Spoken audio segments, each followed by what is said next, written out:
भर्गो देवस्य धीमहि धियो यो नः प्रचोदयात्।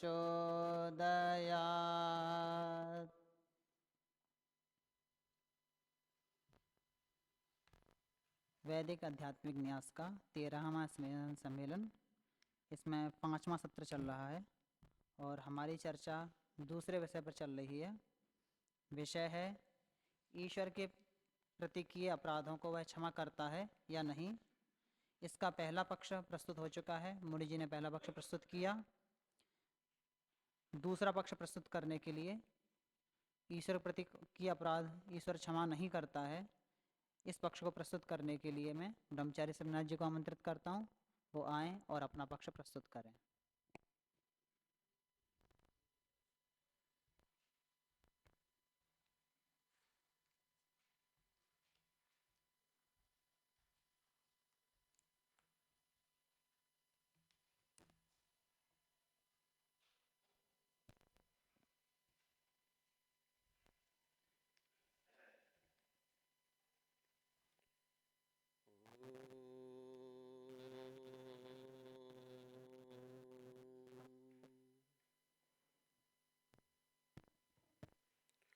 सभी को सादर नमस्ते जी। आदरणीय अध्यक्ष महोदय, संचालक महोदय एवं सभी विद्वत परिषद को पुनः मेरा नमस्ते। यद्यपि यह विषय पिछले 2 वर्षों से चल रहा है और प्रस्तुति भी इसकी हो चुकी है और काफ़ी कुछ चर्चा हो चुकी है, तो मैं उस दृष्टि से समझता हूँ कि उसको पुनः प्रस्तुत करने की जगह मैं कल जो कुछ मुनि जी की तरफ से कहा गया उसमें मैं कुछ अपनी तरफ से भी कहना चाहूँगा। अध्यक्ष महोदय, पुनः प्रस्तुतिकरण की आवश्यकता लगती नहीं है, जो आप लोग कहें तो अच्छा ठीक है। तो जी, तो मेरा पक्ष है कि ईश्वर के प्रति किए अपराध को ईश्वर क्षमा नहीं करता है, अर्थात दंड देता है।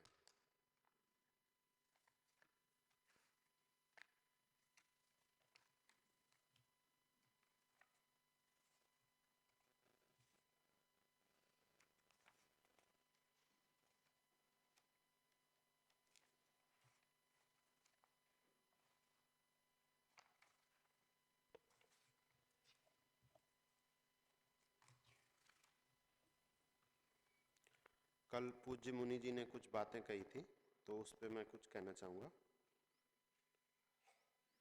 कि कल मुनि जी ने कहा था कि नास्तिक्य से जो हानियां होती हैं उनको दिखा करके और उसको प्रमाण के रूप में प्रस्तुत कर रहे थे। तो मैं केवल अपने स्पष्टीकरण के लिए कह रहा हूँ, मैं ऐसा नहीं कह रहा कि मुनि जी ने मेरे लिए ऐसा कहा। तो नास्तिक्य की हानियों को दिखा करके प्रमाण के रूप में मैंने प्रस्तुत नहीं किया था। दूसरा, नास्तिक्य के 2 भेद मुनि जी ने बताए थे, एक मानसिक और वाचिक। तो न्याय दर्शन में जो बताया गया है 10 कर्मों के विषय में, तो वहाँ स्पष्टता देखने से पता चलता है कि वो मानसिक कर्म के लिए ही कहा गया है।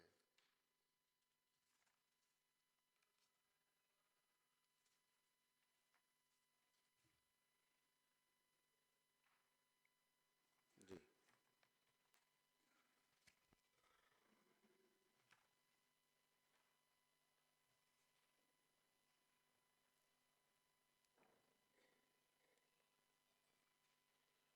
तो ये पंक्ति है, राग द्वेषाधिकाराच्च असूये ईर्ष्या माया लोभादयो दोषा भवन्ति दोषा ही प्रयुक्तः शरीरेण प्रवर्तमानो हिंसा स्तेय प्रसिद्ध मैथुनानि आचरति वाचा अनृत परुष सूचना असंबद्धानि द्रोहम द्रव्याभि परद्रव्याभीप्साम नास्तिक्यम च। तो यहाँ पर क्रमशः शरीर से, वाणी से और मन से किए जाने वाले कर्मों को बताया है। तो द्रोह, परद्रव्य अभीप्सा और नास्तिक्य, ये अपने आप ही मानसिक कर्म में विभक्त हो जाते हैं। तो जो मुनि जी कह रहे थे कि वाणी से यदि वो कहता है जिससे कि दुष्प्रभाव पड़ता है, उससे जो कर्माशय होगा तो वो तो होगा, लेकिन यहाँ पर क्योंकि पहले शरीर और वाणी का पहले कह चुके हैं, तो अब यहाँ पर वाणी को भी छोड़ना होगा। ये केवल मानसिक कर्म में ही लेना चाहिए।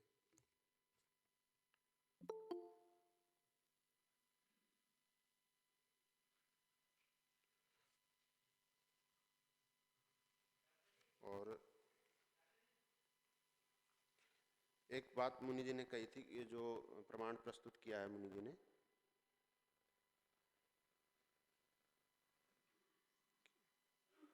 स्तुति निंदा निंदा स्तुति और स्व अपराधियों का सहन करने वाले हैं ईश्वर के लिए। तो मुनि जी कह रहे थे कि इससे विपरीत अर्थापत्ति को ये ले सकता है कि पर अपराधियों को क्षमा नहीं करते, स्व अपराधियों को क्षमा कर देता है, तो ऐसी कोई अर्थापत्ति ले सकता है। तो मेरा इसमें ऐसा कहना है कि पर अपराधियों के लिए तो जो भी कर्मफल और वो सब विधान कर्माशय का दंड का सब जगह मिलता ही है। तो किसी को अन्य प्राणी को हम दुख देंगे तो अन्यायपूर्वक, तो उसका दंड तो हमें मिलेगा ही। कोई ये ना सोच ले कि ईश्वर के प्रति, केवल ईश्वर के प्रति यदि हम कुछ अनुचित व्यवहार करते हैं तो उसको दंड नहीं मिलता है। तो इसलिए यहाँ पर स्वापराधी शब्द का प्रयोग किया गया हो सकता है।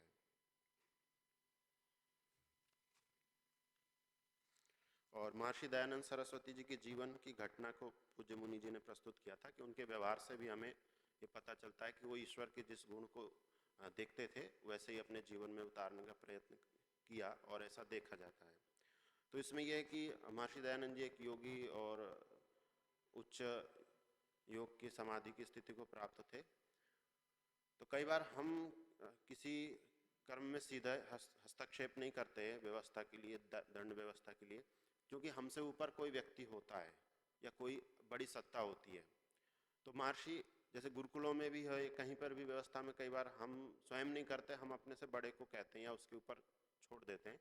और उपासना में भी जब प्रतिदिन हम ये बोलते हैं कि योस्मान द्वेष्टियम चवयम, वो ददमा कि ईश्वर के जबड़े पर, न्याय रूपी जबड़े पर हम स्थापित करते हैं। तो एक योगी है महर्षि दयानंद जी और महर्षि हैं, योगस्थ हैं, तो वो अपने प्रति जो भी अपराध किया गया है वो स्वयं उसका प्रतिकार न करते हुए, क्योंकि उस सबसे ऊपर ईश्वर है तो ईश्वर उसको देख लेगा, तो इसलिए भी महर्षि ने ऐसा किया हो सकता है। इसमें ये हेतु नहीं बनेगा कि ईश्वर की तरह से ही वो बिल्कुल आचरण कर रहे हैं तो क्षमा कर देना ही चाहिए या उसको दंड नहीं मिलना चाहिए। क्योंकि विचारणीय बात यह भी है कि जिन लोगों ने महर्षि दयानंद जी के प्रति अपराध किया, तो यद्यपि महर्षि दयानंद जी ने तो उन्हें छोड़ दिया, पर हम क्या देखें तो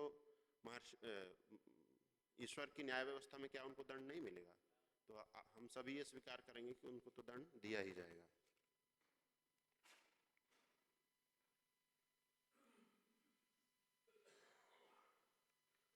अभी मुझे इतना कहना है, एक बात में स्मरण नहीं आ रही है, बाद में आएगा तो मैं कह दूँ। धन्यवाद। और कुछ एक प्रश्न है जिन पे मैं पहले बता देना चाहूँगा, पीछे भी आए थे कि इस तरह यदि मानेंगे कि ईश्वर को न मानने वाला नास्तिक है तो उसको कर्माशय से दंड मिलेगा, तो हम सभी ईश्वर को मानने वाले भी दिन में बहुत समय जो है ईश्वर को भूले रहते हैं और उस समय ईश्वर का स्मरण नहीं रहता है, तो हम लोग भी उसके दोषी बनेंगे। तो इसमें मेरा ऐसा विचार है कि एक तो है ईश्वर की सत्ता को स्वीकार करते हुए उसके प्रति अच्छा भाव रखते हुए हम अपने अन्य कार्यों को करते हुए भूलते हैं, और एक है कि ईश्वर की सत्ता को कोई स्वीकार ही नहीं कर रहा, वो वैसी स्थिति में उसका विस्मरण है। तो दोनों परिस्थितियों में भेद होगा। और अहोरात्र 24 घंटे हर समय कोई भी व्यक्ति हर क्षण ईश्वर का स्मरण करते हुए सब कार्यों को कर नहीं सकता, तो ये असंभव जैसा भी हो जाएगा, तो असंभव उपदेश नहीं होता है, तो मुझे इसमें दोष प्रतीत नहीं होता है।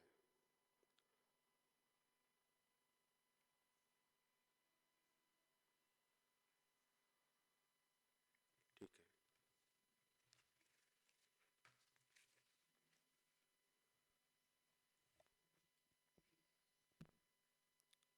दोनों वक्ताओं ने अपनी अपनी प्रस्तुति कर दी है।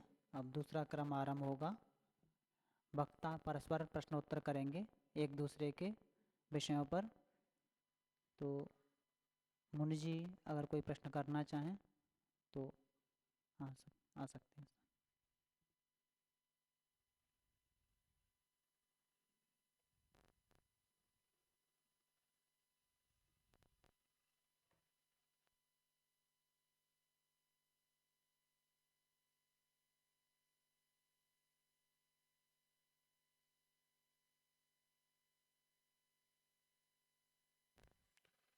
ओ, ये वक्ता आपस में करेंगे और दूसरे और किसी को नहीं करना है। आदरणीय अध्यक्ष महोदय, संचालक महोदय, उपस्थित सभी विद्वज्जन, सदस्यगण, तो प्रश्नोत्तर तो पहले जो हो गए हैं, अभी जो इन्होंने रखा है उसके विषय में जो मेरे को प्रश्न रखने थे वो तो मैंने अपने वक्तव्य में भी रख चुका हूं, मैं लगभग अलग से नहीं है।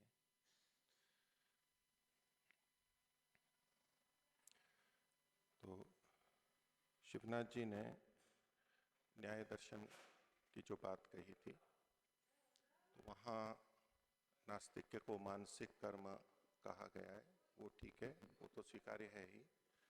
मैं जो नास्तिक्य में बोल करके या समाज की हानि था, एक अन्य सामान्य परिप्रेक्ष्य में जो उस पक्ष में भी बात आई थी उसका मैं कथन कर रहा था।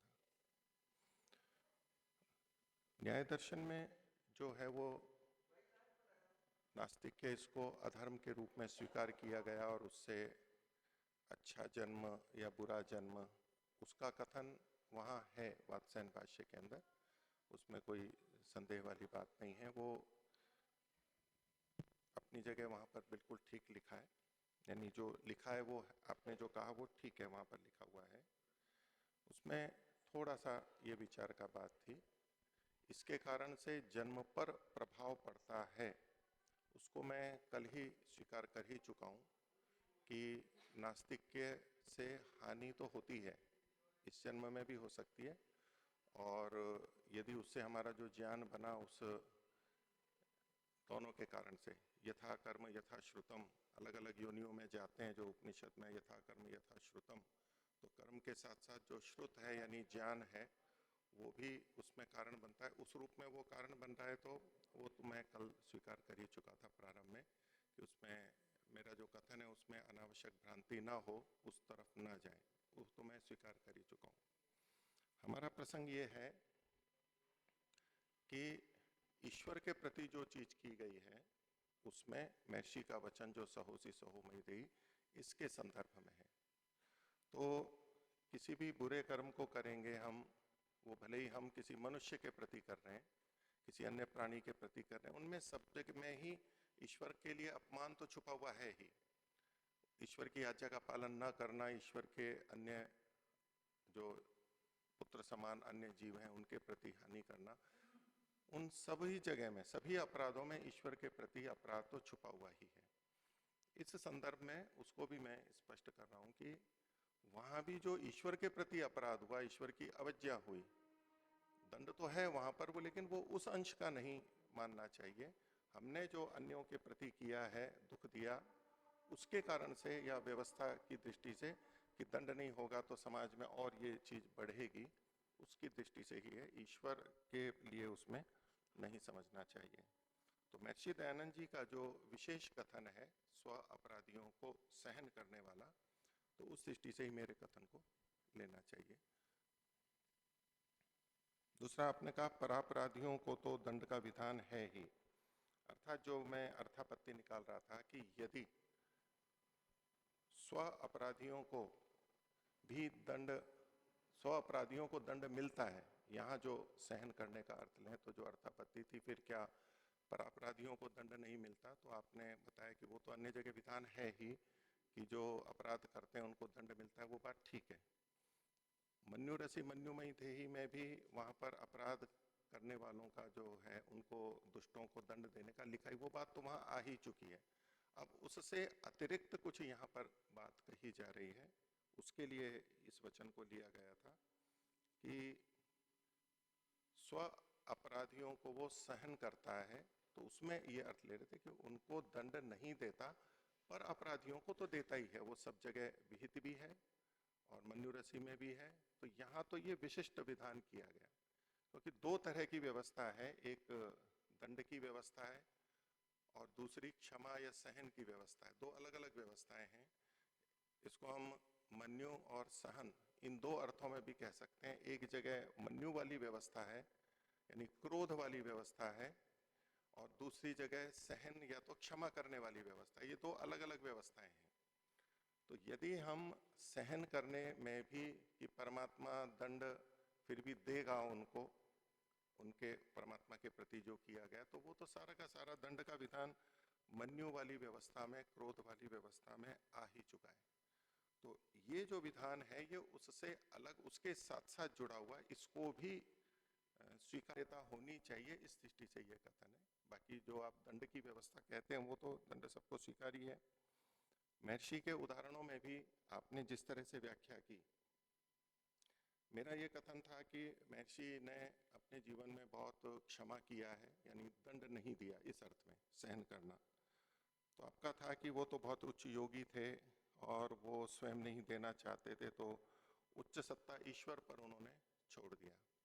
ये भी हो सकता है, ये एक संभावना आप कह सकते हैं, लेकिन इस रूप में तात्पर्य कहीं प्रतीत नहीं होता कि उन्होंने ईश्वर पे छोड़ा, इसलिए उन्होंने वहां कुछ नहीं किया, और वो उच्च योगी थे इसलिए वो दंड नहीं देना चाहते थे।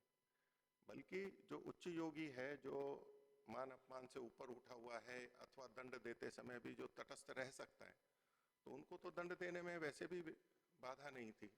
उच्च अच्छे दंड का विधान तो यही होता है कि मन में विक्षेप ना होते हुए भी हम दंड दे सकें, ये ऊंची स्थिति है। तो योगी क्यों नहीं दंड देना चाहेगा? उससे उसको हानि क्या है? हमें हानि होती है, हम अंदर से विचलित होते हैं, लेकिन महर्षि के लिए कि वो क्यों ईश्वर पे छोड़ रहे हैं, स्वयं दंड क्यों नहीं दे रहे हैं, उसमें तो कोई हेतु नहीं है। एक संभावना आपने व्यक्त की कि उन्होंने ईश्वर पर छोड़ दिया होगा, लेकिन वो क्यों छोड़ेंगे, उसमें कारण क्या है? कोई प्रयोजन नहीं है, वो कर सकते हैं और दंड दे सकते थे वो। और यदि हम ऐसा माने आपके कथन के अनुसार कि परमात्मा ने अपने से उच्च सत्ता पर छोड़ दिया, और हम भी संध्या में बोलते हैं विष्मस्तंभो जंभे दद्म इत्यादि, ईश्वर पे छोड़ देते हैं इसलिए नहीं करते हैं, तो हमारे को दंड देने का विधान तो ईश्वर ने किया ही है। यानी हम दंड दे सकते हैं, राजा दे सकते हैं, हम भी अपने स्तर पर अपनी रक्षा के लिए या और विभिन्न कारणों से हम प्रतिरोध कर सकते हैं, इतनी तो स्वीकृति है ही। तो उस रूप में तो परमात्मा के विधान के अनुरूप वो कर सकते थे। उच्च सत्ता पे छोड़ दिया, तो अब इसको हम परमात्मा के साथ जोड़ेंगे, क्योंकि सहोसी सहो में ही थे ही, परमात्मा वैसा है ऐसा हमें करना है। तो महर्षि यदि उच्च सत्ता पे छोड़ते हैं, तो प्रश्न आएगा क्या ईश्वर भी अपने से उच्च सत्ता पे छोड़ता है इसलिए वो सहन कर लेता है वहां पर कि वो भी दंड नहीं देगा? तो ईश्वर से ऊपर कोई सत्ता नहीं है, वो ऊपर छोड़ नहीं सकता। तो यहाँ ऐसा नहीं है कि जैसा महर्षि कर रहे हैं वैसा ईश्वर करेगा, जैसा ईश्वर कर रहा है वैसा महर्षि कर रहे होंगे, ऐसा हम मान के चलते हैं। तो ईश्वर में किस रूप में घटेगा, वो ऊंची ऊंची किसी सत्ता को छोड़ ही नहीं सकता उसको, पाप को। तो महर्षि भी इसलिए कि उच्च सत्ता को छोड़ रहे हैं इसलिए उन्होंने दंड नहीं दिया हो, वो पक्ष दुर्बल प्रतीत होता है। सहन किया अर्थात उन्होंने कोई उसके प्रति दंड की भावना नहीं की है, ऐसा ही प्रतीत होता है। और जो आपने कहा आस्तिक भी भूले रहते हैं, जो एक प्रश्न आपका था, तो क्योंकि आक्षेप दिया गया था कि यदि नास्तिक्य पाप का कारण है, यानी दंड का कारण है, तो केवल वो ही नास्तिक नहीं है जो साकार मानते हैं अथवा भिन्न रूप में परमात्मा को मानते हैं। जो निराकार मानते हैं, मूर्ति पूजा नहीं करते, वो भी परमात्मा के स्वरूप को बहुत अधिक भिन्न रूप में मानते हैं। और परमात्मा के रहते हुए भी जो हम गलत कार्य करते हैं वो अपने आप में एक नास्तिकता है। गलत कार्य कर रहे हैं वो तो गलत है ही, उसका पाप लगेगा, लेकिन नास्तिकता भी तो साथ में जुड़ी हुई है।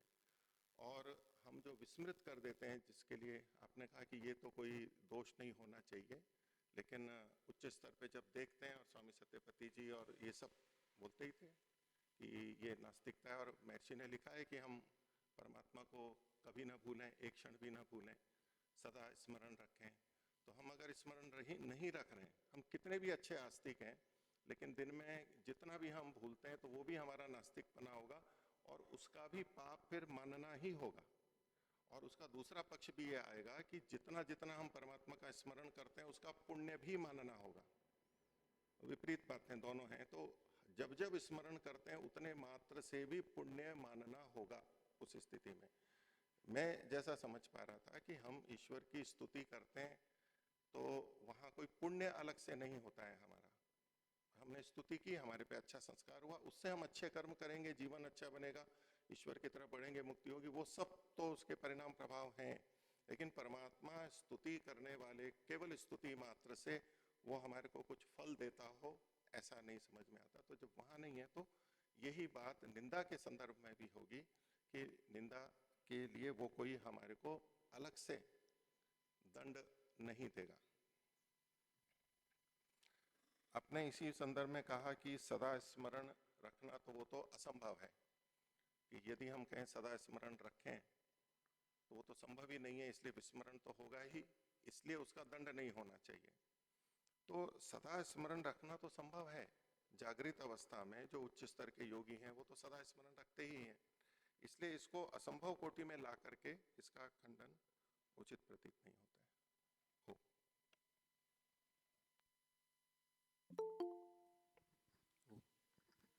आज ही आप यहाँ आइए।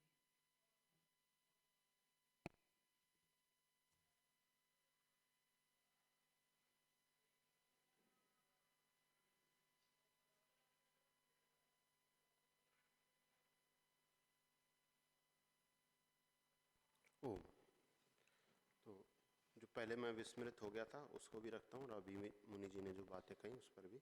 तो असंभव वाली बात है वो ठीक है, पूरी तरह असंभव नहीं है, पर मैं उसको स्पष्ट नहीं कर पाया।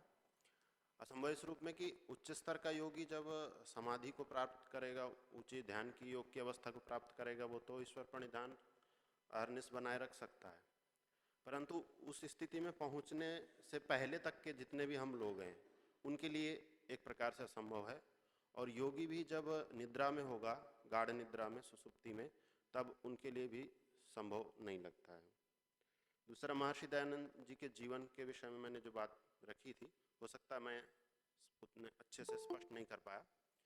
तो चूंकि ईश्वर सहन करने वाला है और इसलिए महर्षि ने क्षमा कर दिया या दंड नहीं दिलवाया, तो ईश्वर भी किसी उच्च सत्ता को छोड़ता होगा, तो ये संभवतः दोनों बातें मिल गई। मैं उसको और स्पष्ट कर देता हूँ।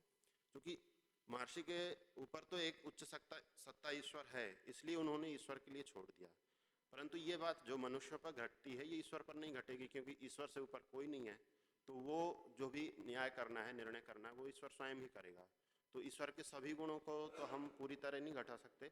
सहन करने का अर्थ हम उतना ही ले सकते हैं कि मनुष्यों के लिए जितना संभव हो सके।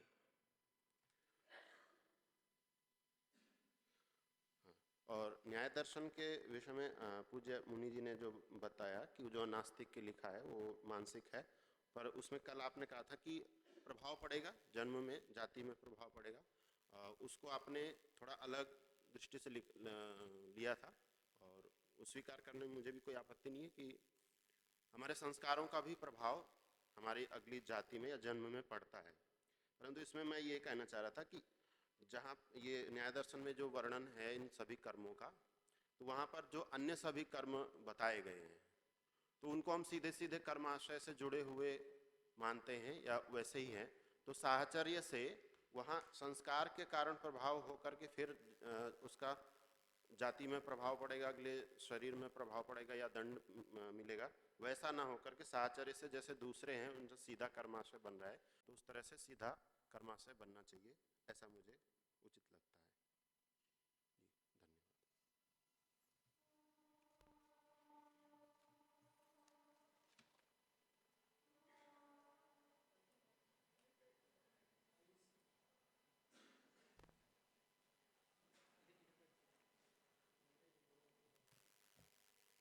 ओ, इस विधि की असंभवता के लिए जो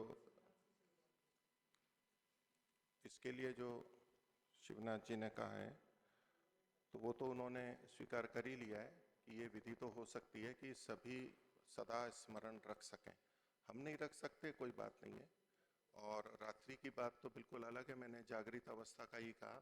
तो रात्रि में हम ईश्वर का स्मरण नहीं कर सकते इसलिए ये उपदेश असंभव होगा, ऐसा कभी भी नहीं देखा जा सकता है कि ये तो जागृत अवस्था में ही लागू होगा, इसलिए ये तो अगर संभव होगा तो दोष इसके अंतर्गत आएंगे।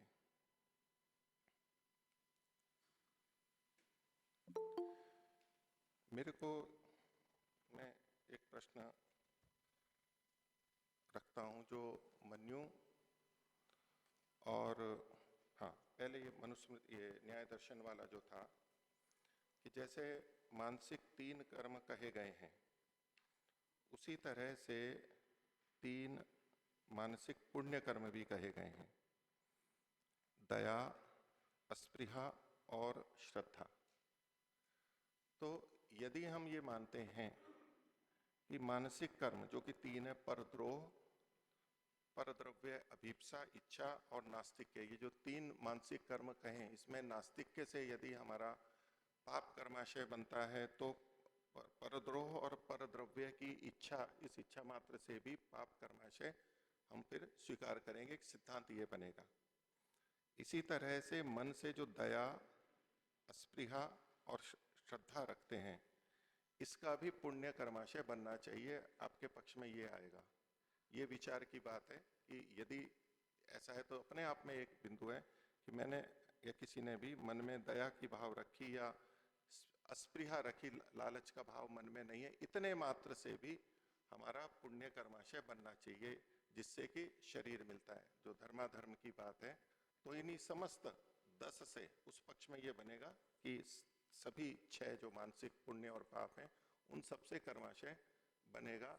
मैं तो अभी इस बात को स्वीकार नहीं कर पा रहा हूं कि मन में दया रखने मात्र से हमारा पुण्य कर्माशय बनेगा। वासना रूप संस्कार ठीक है।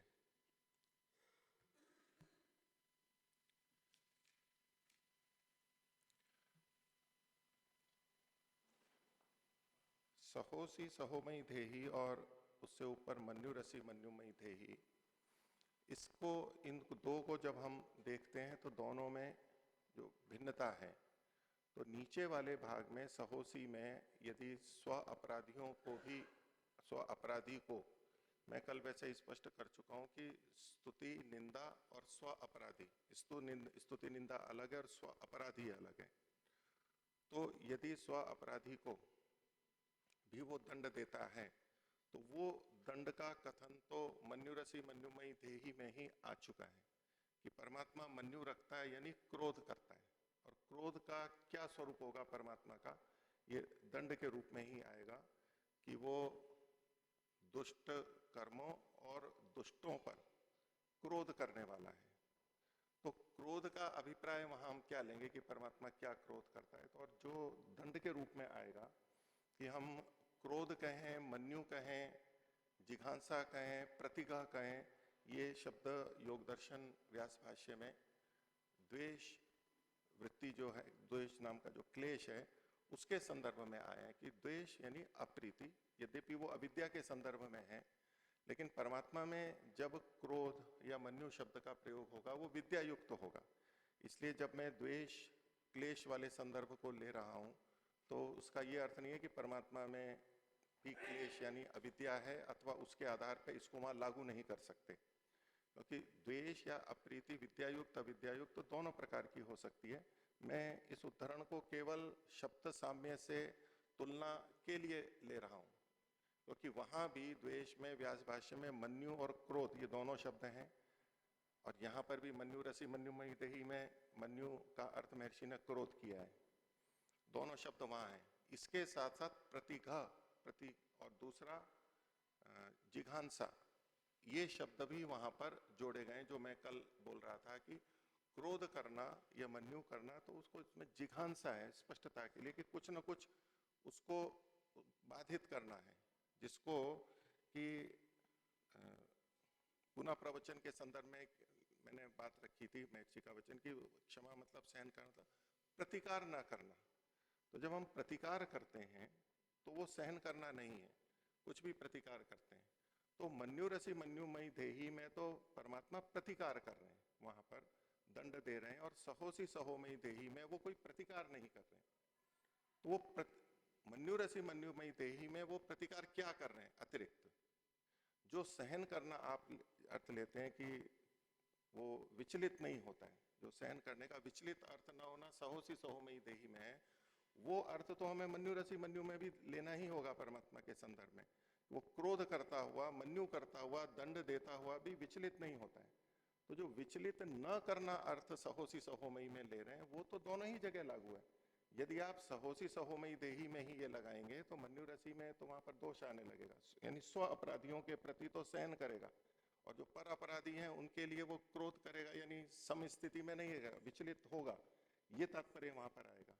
तो सम रहने का तो परमात्मा का गुण है ही। मन्युरसी मन्युमयी देही में जब वो क्रोध कर रहा है, और क्रोध वहां पर दुष्ट काम और दुष्टों पर, वहां भी दो ही तरह से है, दुष्ट काम ये क्रिया हो गई और दुष्ट वो व्यक्ति हुआ। जैसे कि सहोसी सहोमयी देही में स्तुति और निंदा ये तो वो कर्म या क्रिया हो गई जो परमात्मा के प्रति है, और स्व अपराधी ये मनुष्य है। तो अपराध और अपराधी मन्युरसी में भी बिल्कुल ऐसा ही है, अपराध और अपराधी। सहोसी सहोमयी में भी अपराध और अपराधी दो अलग अलग बातें हैं, दोनों के संदर्भ में है। तो मन्युरसी मन्युमयी देही में दंड संबंधित जो विधान है वो हो चुका है, वो कर दिया है। अब यहाँ एक अतिरिक्त बात कही जा रही है, तो उसमें हमें दंड वाले भाग को नहीं लेना चाहिए। दंड नहीं देता है, और कहाँ नहीं देता है उसके लिए ये स्व अपराधी शब्द का प्रयोग समझना चाहिए। तो इसमें मन्युरसी से संगति का मेरी दृष्टि से एक प्रश्न है इसमें। और जब हम सहन करने का दबाना या न दबना अर्थ करते हैं, तो मन्युरसी मन्युमयी देही में क्या हम ये अर्थ करेंगे कि वहां परमात्मा दबा नहीं रहा है और दब रहा है, यानी विपरीत करेंगे।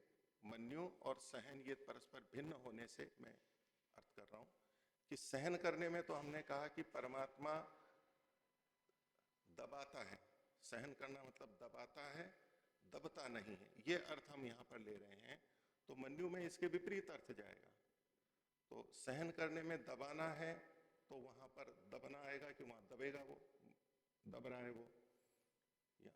और न दबना अर्थ ले रहे हैं तो वहां पर न दबाना अर्थ लेंगे, ऐसा विपरीत करके दबने से विपरीत दबाना हम लेंगे।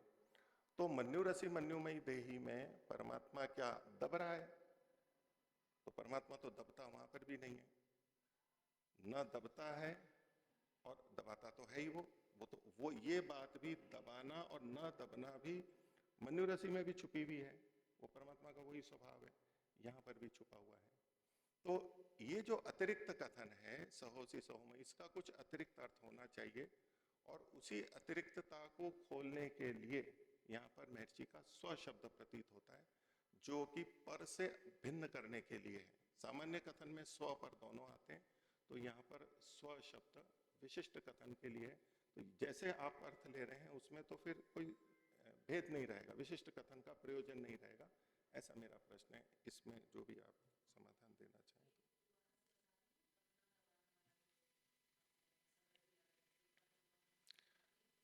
नहीं, मैं इस तरह कहना चाह रहा हूं कि जब सहन करने का अर्थ दबाना और न दबना जो संस्कृत साहित्य में परंपरागत है, और महर्षि ने भी इस तरह इसी अभिप्राय में लिखा है, वो अर्थ यदि यहां लेते हैं तो चूंकि मन्यु और सहन ये दो विपरीत बातें हैं,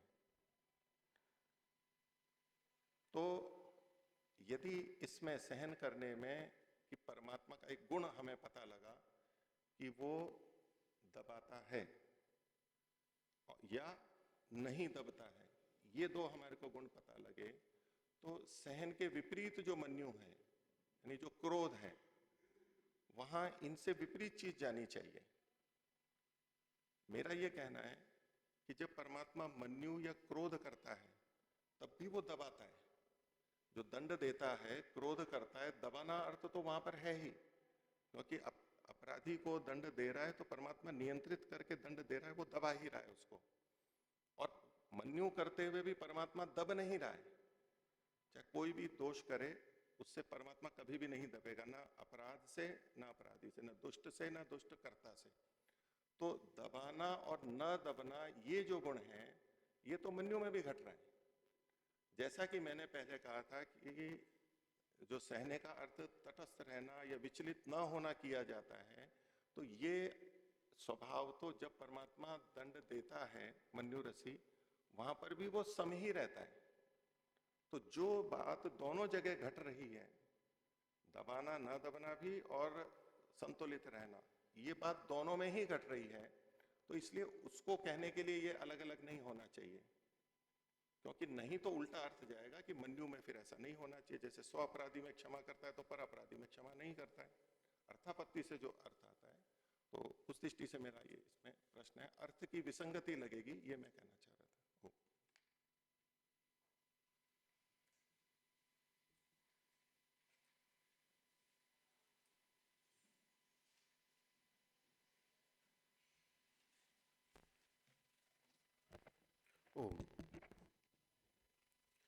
न्याय दर्शन के मानसिक कर्मों को लेकर के मुनि जी ने जो कहा उसको मैं और स्पष्ट करना चाहूँगा।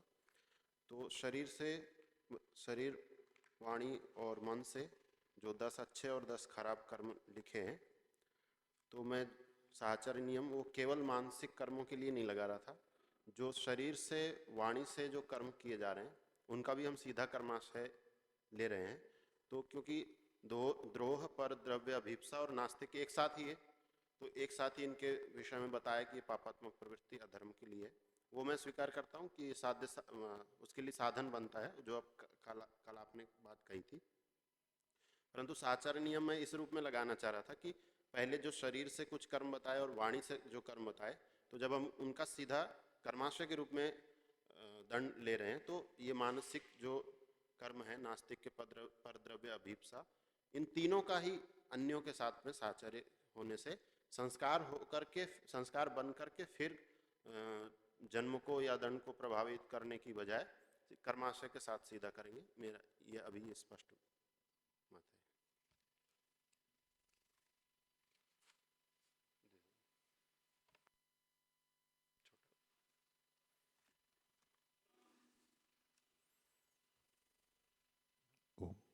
तो आपका ये अभिप्राय हुआ कि मानसिक कर्म तीनों उन जो पापात्मक हैं, उन तीनों से ही पाप कर्माशय बनता है, ये आप कहना चाहते हैं?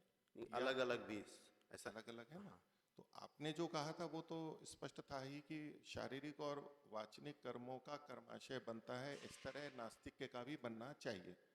इसके ऊपर ही तो मेरा प्रश्न था कि यदि नास्तिक से कर्माशय बनना मान रहे हैं, तो पर द्रोह और पर द्रव्य की इच्छा, इससे भी कर्माशय फिर माना। जैसे नास्तिक है तो मानसिक तीनों कर्मों का, पाप कर्मों का भी और पुण्य कर्मों का भी, दया, श्रद्धा और अस्पृहा, इनका भी पुण्य कर्माशय बनना चाहिए, जो युक्ति आपने दी उसकी रीति से।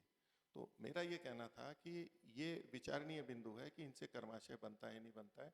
तो बाकी चीजों से कर्माशय नहीं बनता, और आपने ये स्वीकार किया कि परद्रोह आदि से संस्कार पड़ेगा और फिर आगे वो परद्रोह से संबंधित वाणी और कर्म पे आ जाएगा, तब फिर होगा। तो ऐसे ही नास्तिक्य के बारे में भी मेरा कहना था कि नास्तिक्य से जो विपरीत विचार, संस्कार मन पे पड़ेगा वो तो होना ही है। अब उससे फिर जो कुछ गलत कर्म करेगा तो परंपरा से वो आएगा। नास्तिक्य अपने आप में पाप कर्माशय को नहीं बनाएगा।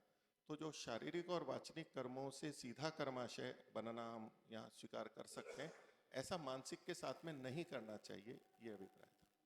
तो साध्य और साधन की दृष्टि से जो ये पापात्मक या पुण्यात्मक प्रवृत्ति ये धर्म के लिए और अधर्म के लिए, तो वो बाकी के सभी शारीरिक और वाचिक कर्मों के लिए भी वैसे ही घट रही है। जो मतलब जो ये प्रवृत्ति अधर्म के लिए, तो ये ऐसा नहीं कि केवल इन तीनों के साथ घटेगी, बाकी के साथ नहीं घटेगी। तो साध्य साधन वाली जो बात है उसमें कारण बनेगा, फिर ऐसा होगा। तो ये केवल इन तीनों में नहीं, बाकी में भी ऐसा ही है। बाकी में क्या है, कर्माशय नहीं बनता है, यानी शारीरिक और वाचनिक का भी कर्माशय न बन के बाद में होगा, मैं ऐसा नहीं कहना चाह रहा हूँ। तो आप क्या मतलब पापात्मक प्रवृत्ति है और उस प्रवृत्ति से अधर्म होता है, और ये नहीं कि कर्म जिस समय हो रहा है फिर या ये तीनों प्रकार के कर्म में बाद में कुछ अधर्म बनेगा। कारण कारण अभेद रूप से भी कहा जा रहा है। लेकिन इनको तो हम स्वीकार करते हैं कि हिंसा, स्तेय, प्रतिशुद्ध मैथुन आदि और वाणी से अनृत परुष और सूचना, असंबद्ध कथन, इन सब से हम सीधा कर्माशय स्वीकार कर रहे हैं। तो जब इनके लिए भी पापात्मक प्रवृत्ति अधर्म ऐसा कहा है, तो फिर हम ये जो मानसिक कर्म है वहाँ पे फिर अलग अलग भेद क्यों करेंगे? ये तो विचार का बिंदु मैंने कहा ही है कि इनसे तत्काल कर्माशय न बन के परंपरा से आगे बुरे कर्म होंगे, तो मानसिक कर्मों को हमें अलग रखना चाहिए और शारीरिक और वाचनिक को हम सीधा सीधा पाप कर्म या पुण्य कर्म कह सकते हैं। तो अभी तो ठीक है, इसमें अभी मैं कुछ नहीं कहना चाहूँगा। जी। अब अगला क्रम वक्ताओं से प्रश्नोत्तर के लिए। तो जो भी श्रोतागण हैं वो वक्ताओं से प्रश्न पूछ सकते हैं। तो पहले सबना जी से दिख रहा है मुझे जी, पहले वक्ता किस वक्ता से पूछना है पहले निश्चय हो। सबना जी आप आए।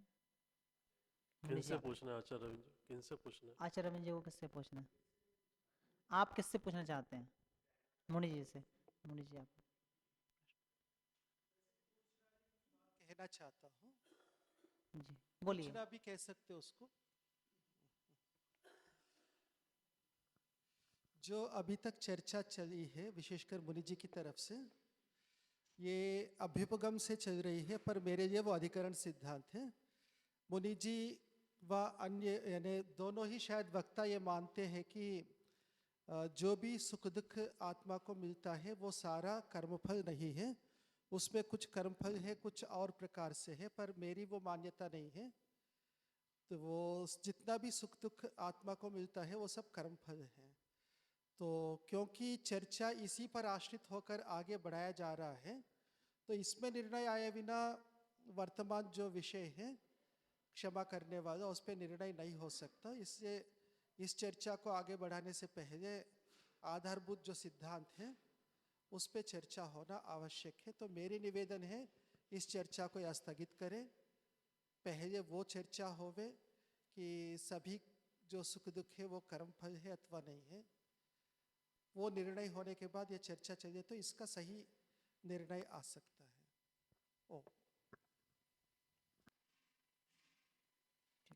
आगे और किसी को पूछना है? जी आचार्य जी।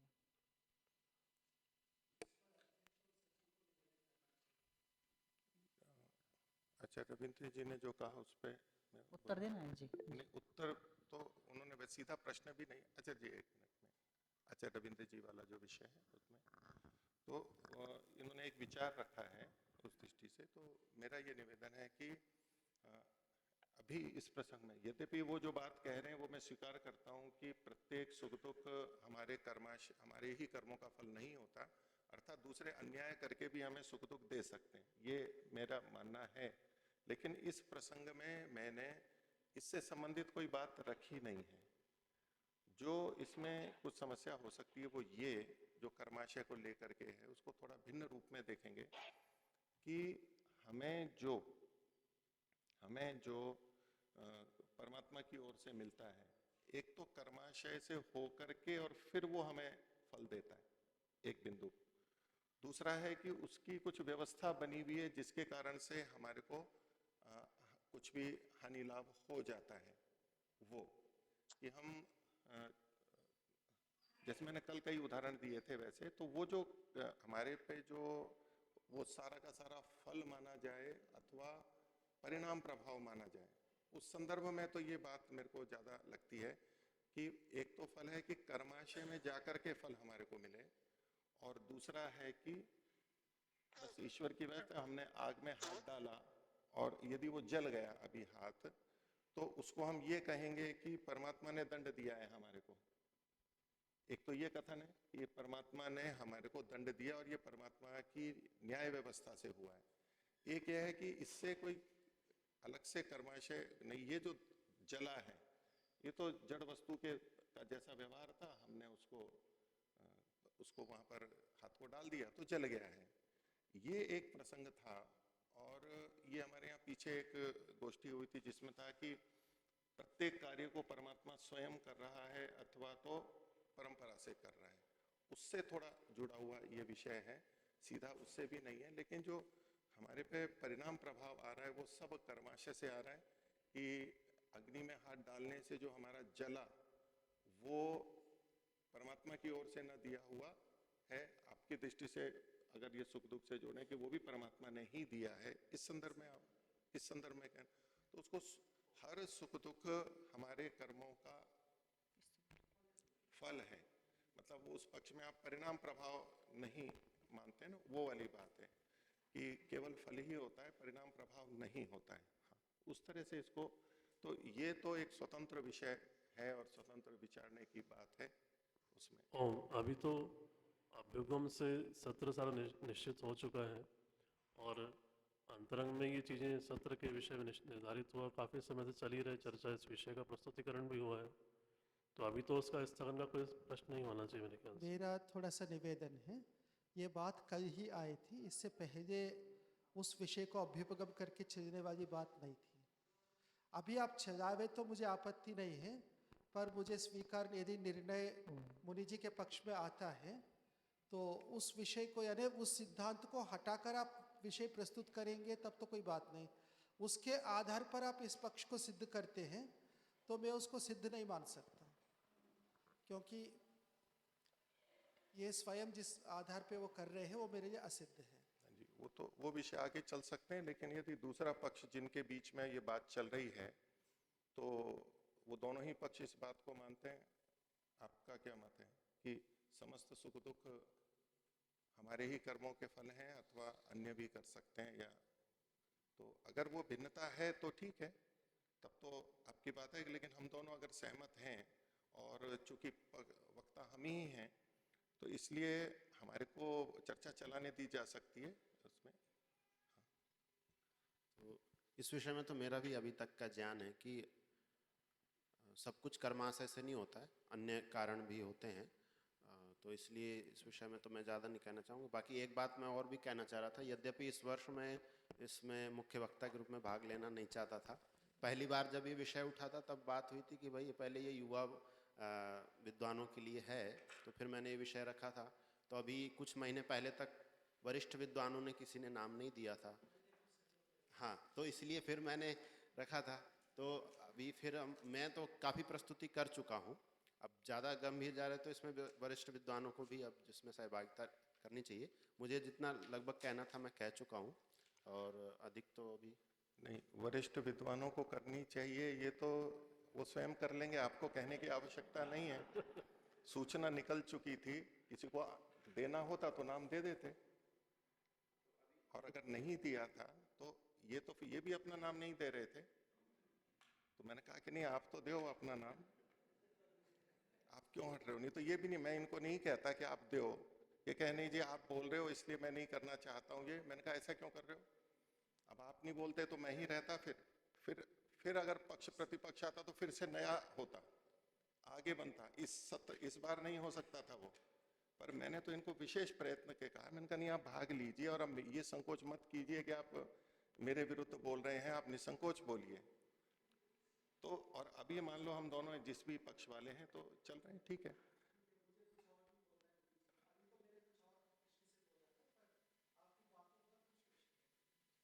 आनंद प्रकाश से पूछ लें आचार्य जी। हाँ जी, अभी प्रश्नोत्तर जी आचार्य पूछिए। ये जो कर्म का फल जो अपराध नहीं किया ईश्वर के प्रति उसका फल दे रहा है, तो इसको और कोई कारण है वैसे कह रहे हैं, इसको स्पष्ट करना चाहिए। वो है कर्म का एक फल होता है, एक परिणाम और एक प्रभाव। तो परिणाम स्वरूप ये हो जाते हैं, जैसे ईश्वर का हम कुछ बिगाड़ नहीं सकते, कुछ उसका उपकार नहीं कर सकते, अर्थात ईश्वर के प्रति पाप या पुण्य करने की जीवात्मा में सामर्थ्य नहीं है। परंतु यदि वो निंदा करता है, अश्रद्धा करता है, तो उससे जो परिणाम ये होगा कि उसे मिलने वाला जो लाभ है, ज्ञान बल उत्साह, वो नहीं मिलेगा, और भी कुछ उस अवहेलना से, ईश्वर की अवहेलना से वो कुछ अपराधों में प्रवृत्त हो सकता है। पर वो परिणाम में गिना जाता है। जैसे कोई व्यक्ति, 4 व्यक्ति खड़े हैं, एक व्यक्ति ने किसी को धक्का दे दिया, जिसको धक्का लगा उसने ना समझ के दूसरे को प्रतिकार किया, दूसरे को मार दिया, तो उसको वो जो दूसरे को मारा गया वो उसका फल नहीं है कर्म फल, उसका परिणाम है उसके पिटाई का। फल अलग से मिलेगा, परंतु हमें परिणाम मिलता है दूसरे के किए हुए कर्म का। फल तो हमें अपने किए कर्म का ही मिलता है, लेकिन दूसरे के कर्म का हमें परिणाम भोगना हो जाता है। तो ये परिणाम एक विभाग है, प्रभाव अलग है, तो हम तीनों को मिला देते हैं तो फिर यही आचार्य रविंद्र जी का यही विषय था। तो ये तो अलग से चर्चा का विषय है कि सब कुछ फल ही होगा या परिणाम प्रभाव भी होगा, इसकी तो अलग से फिर स्वतंत्र चर्चा होनी चाहिए। अलग से होगा वो। ठीक है, अब मेरे प्रश्न में रखूं। जी पूछिए। एक तो जो शब्दों का अर्थ चल रहे थे मन्युरसी और सहोसी का, एक एक शब्द का व्यापक रूप से अर्थ होते हैं, वहाँ वक्ता कितना कहना चाह रहा है वो देखना होगा। मन्युरसी में केवल दंड देना अभिप्रेत है और दंड देने के लिए उनको बल भी चाहिए, तो वीर्यमसी कहने की आवश्यकता नहीं रही, और नहीं दबना चाहिए, सहोसी कहने की आवश्यकता नहीं। इस प्रकार हम करेंगे वो उचित नहीं है, नहीं वो शब्दार्थ करने की प्रक्रिया नहीं है। वहाँ उस शब्द से कितना अर्थ अभिप्रेत है उतना ही लेना चाहिए। उस दृष्टि से दोनों ही अपने अपने जगह पर चरितार्थ है। मन्युरसी में दंड देना अभिप्रेत है, उसके लिए वो वाक्य है। सहोसी में ना दबना, ऐसे विपरीत अनुकूल प्रतिकूल स्थितियों में ना दबना, यानी स्तुति निंदा और स्वापराधियों के विषय में विचलित ना होना, वो वहाँ अभिप्रेत है। तो सारे एक ही शब्द से नहीं होता। एक तो ये था। दूसरा एक विषय था, एक तो ये विषय, दूसरा विषय कि स्वामी दयानंद जी ने जो अपराधियों को छोड़ दिया, वहाँ एक तो वो बात है ही, हम जैसे विश्वस्तव वो जम्भे दद्मा, वो बात तो है ही। उसके अतिरिक्त वर्णाश्रम धर्म की भी व्यवस्था है। सन्यासी के लिए दंड देने का अधिकार, या अधिकार कहे ना कहे, पर उनके कर्तव्यों में नहीं है। ये काम सन्यासी का नहीं है, ये काम राजा का है, अधिकारी का है। प्रतिरक्षा हर व्यक्ति का कार्य है, और प्रतिरक्षा के विषय में स्वामी जी ने अनेक बार प्रतिरक्षा की है। वो कौन था, वो एक राजा रामकरण, तो खड्ग आया था तो उसको छीन लिया और तोड़ दिया, वो सारी वो बातें तो है ही। पर दंड देने का कार्य सन्यासी का नहीं था, उन्होंने अपने आश्रम धर्म मात्र का पालन किया। तो वहाँ, और दूसरा, ईश्वर के सारे गुणों का अनुकरण करना संभव नहीं है। अपने वर्णाश्रम धर्म के अनुसार जो संभव है वही कर सकते हैं, और कुछ तो ऐसे हैं जो कोई कर ही नहीं सकता, ऐसे भी कुछ गुण हैं, जैसे व्यापकता इत्यादि। तो वहाँ नाशक्योपविधि भी काम करता है। तो ये मेरे थोड़े से इन दोनों विषयों में स्पष्टीकरण थे।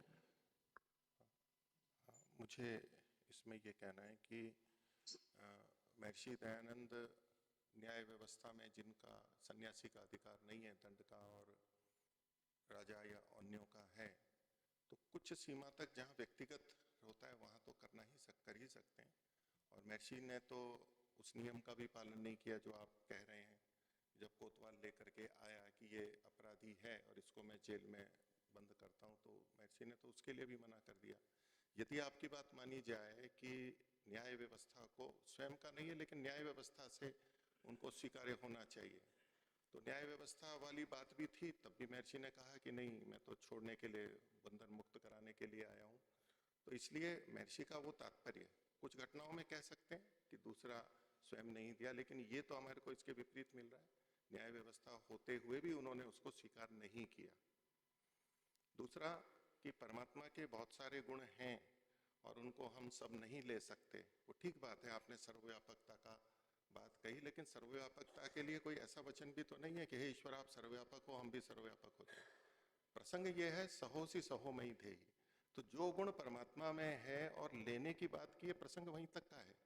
परमात्मा बंधन में नहीं आता तो हम भी बंधन में नहीं आए, ये तो प्रसंग से बाहर की बात है, ये तो कोई कह ही नहीं रहा है। तो जब सहोसी सहोमयि धेहि है, परमात्मा सहन करता है, और जिस तरह वो सहन करता है और हम सहन करें, ये गुण वहां से लिया जा रहा है, तो ये तो संभव है।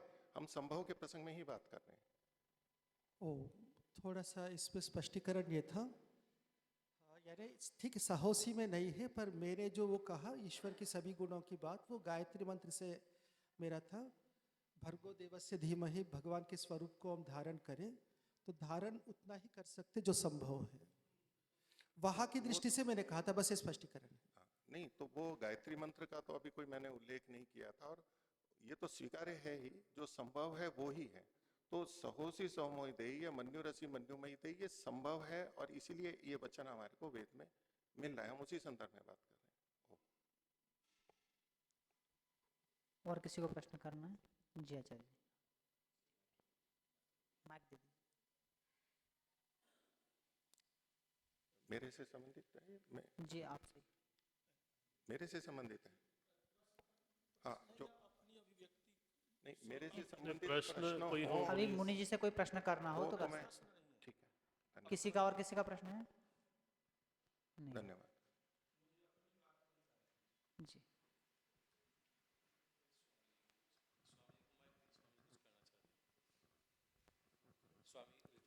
ओ, जय श्रीनाथ जी से प्रश्न है, आ जाइए आप।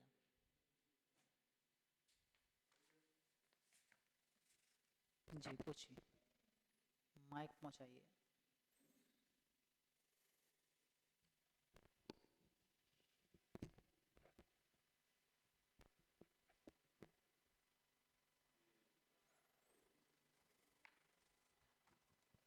ओम।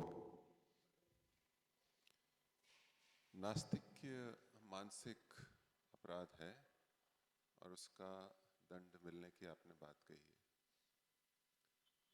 तो हमारे पिछले कर्माशय से हमें जाति आयु भोग की प्राप्ति होती है, और उस कारण से हमारा जन्म ऐसे ऐसे परिवारों में होता है जो कि नास्तिक परंपरा के हैं, जिनका वेद से दूर दूर तक पाला नहीं है और उनको पता भी नहीं है।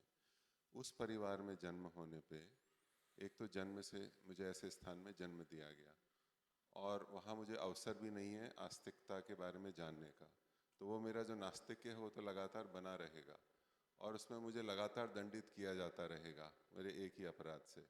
तो ये न्यायोचित प्रतीत नहीं होता है कि मैं उस स्थिति में मुझे उत्पन्न किया जाए और मैं वैसा ही बना रहूं और मुझे दंडित भी किया जाए, और मैं वैसा करता रहूँगा और दंड मिलता रहेगा, और वैसा करता रहूँगा और दंड मिलता रहेगा। दंड मिलने पे फिर अब दंड के स्वरूप वेद गुरुकुल में तो भेजा नहीं जाएगा, उसको पुरस्कार माना जाएगा, तो फिर ये तो परपेचुअल लूप हो गया। तो ये तो इस समय असंभव दोष है, इससे तो बाहर निकल ही नहीं सकता कभी मैं। तो इसलिए तो ईश्वर की कृपा अपेक्षित है, वो क्षमा करेगा, मेरे इस नास्तिक को दंड नहीं देगा ऐसा प्रतीत होता है मुझे।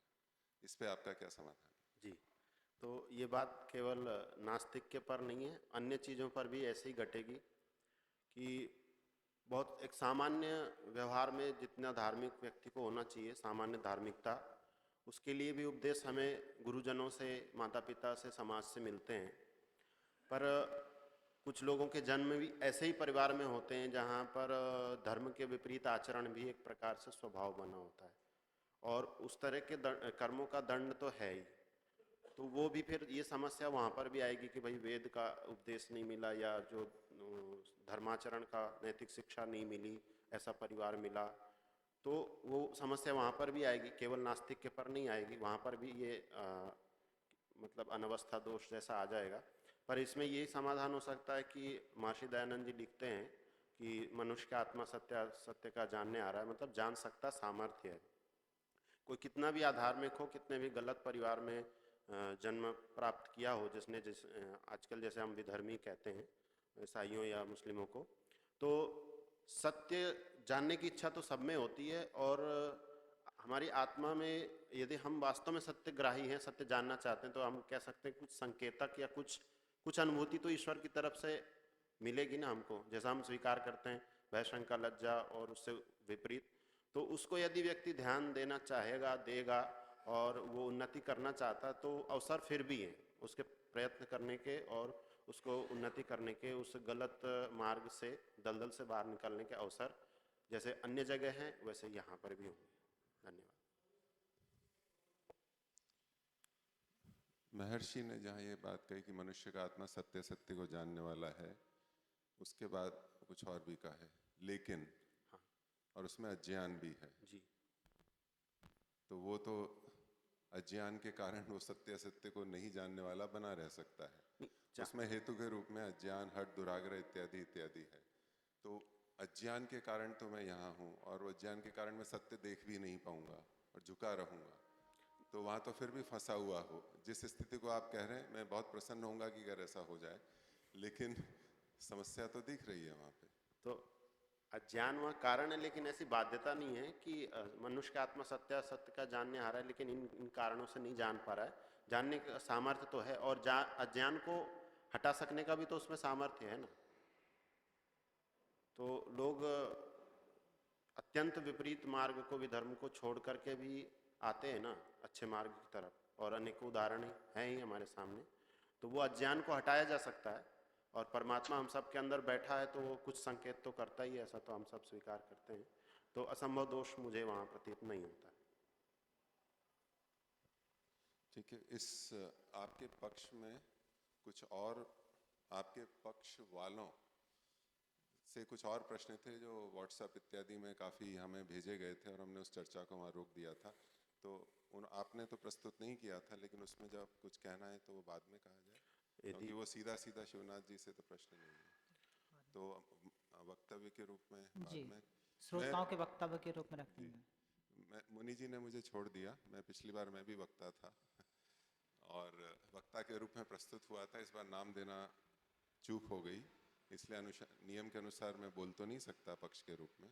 तो वक्तव्य के रूप में मैं कुछ कहना चाहूँगा उन प्रश्नों का जो व्हाट्सएप में, तो मुझे अवसर दीजिएगा उचित समय पे। और किसी को कुछ पूछना है? जी, आचार्य मणि। ओ न्याय दर्शन के अनुसार जो आपने मानसिक कर्म आए थे, उसमें आपने नास्तिक को पाप स्वीकार किया है। वैसे मुनि जी ने प्रश्न पूछ ही लिया था, लेकिन फिर भी मुझे स्पष्ट नहीं हुआ। वहाँ पर जो अस्प्रिय है, जैसे लालच है, लालच न करना, तो ये भी पुण्य मान रहे आप, ऐसा बताना चाह रहे? मैंने पुण्य कर्माशय। तो इस विषय में मैंने कहा था कि इस विषय में अभी मैं ज़्यादा कुछ नहीं कहूँगा, अभी विचार नहीं है, क्योंकि एकदम से अभी मैं नहीं कह सकता। तो अभी जब मुनि जी ने बात उठाई थी तो फिर मैंने बाद में कहा कि अभी इसमें और विचार कर सकते हैं।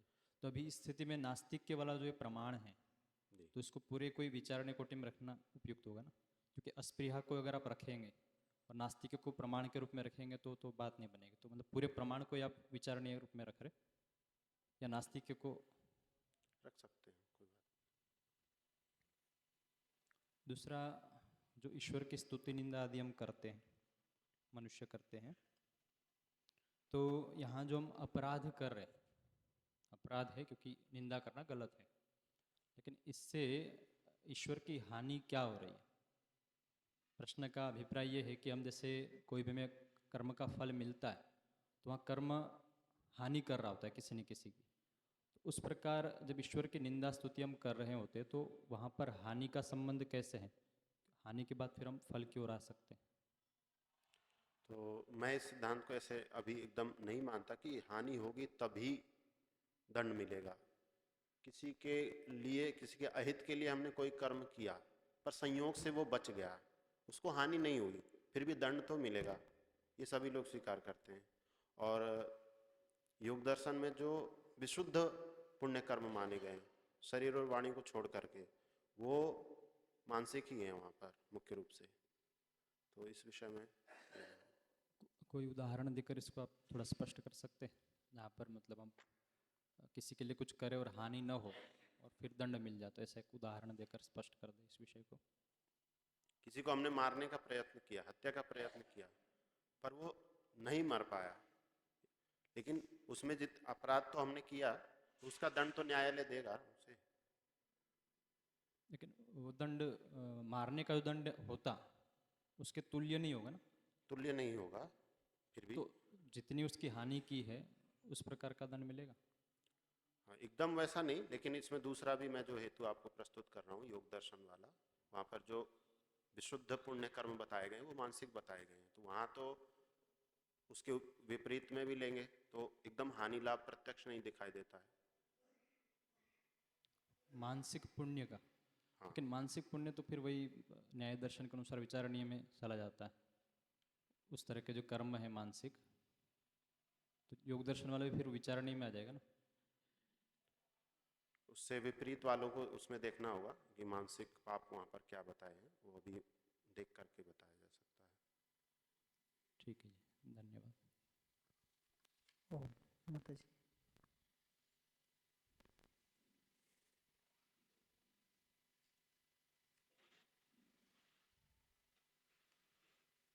ओम। सबसे पहले मैं सभी सभा में उपस्थित लोगों से क्षमा चाहूँगी, जो अंतर्जाल पर उपस्थित हैं उनसे भी क्षमा चाहूँगी अगर मेरे वक्तव्य से किसी की भावना को ठेस पहुँचती हो।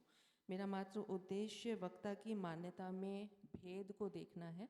जो उन्होंने अपना एक विचार दिया था अभी कि महर्षि दयानंद ने अपने प्रति जो अपराध किया उनको बड़ी सत्ता के ऊपर छोड़ दिया होगा, इसलिए उनको क्षमा कर दिया। ये ऐसा स्वभाव महर्षि का दिखाया था।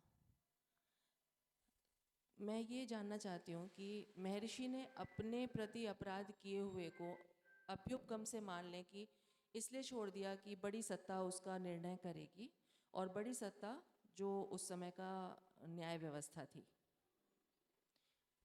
महात्मा गांधी ने जब भगत सिंह आज़ाद और तीनों लोगों की फांसी के लिए मना नहीं किया और बड़ी सत्ता पर छोड़ दिया, तो आज हम उन्हें बुरा क्यों कहते हैं? क्या आप मानते हैं कि उन्होंने गलत किया था? नहीं तो उन्हें भी उतनी ही श्रद्धा से क्यों नहीं आप मानेंगे? जब महर्षि ने छोड़ दिया बड़ी सत्ता के ऊपर, तो महात्मा गांधी ने भी छोड़ दिया बड़ी सत्ता के ऊपर अपराधियों को। इन दोनों उदाहरणों में बहुत बड़ा अंतर है।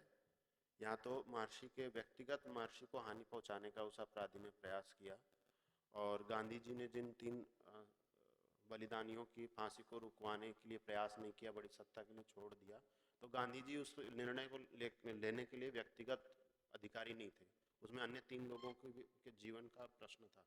तो इन दोनों में कोई साम्यता मैं नहीं देखता हूँ। और बड़ी सत्ता का मेरा तात्पर्य उस समय जब मैंने इस बात को कहा, वहाँ ईश्वर से अभिप्राय था, या राज व्यवस्था या उसके में अभिप्राय नहीं था। धन्यवाद। जी। वक्ता ने जो बात कही है उस पर ही प्रश्न करें, अपनी तरफ से कोई नई चीज जोड़ करके प्रश्न न किया जाए।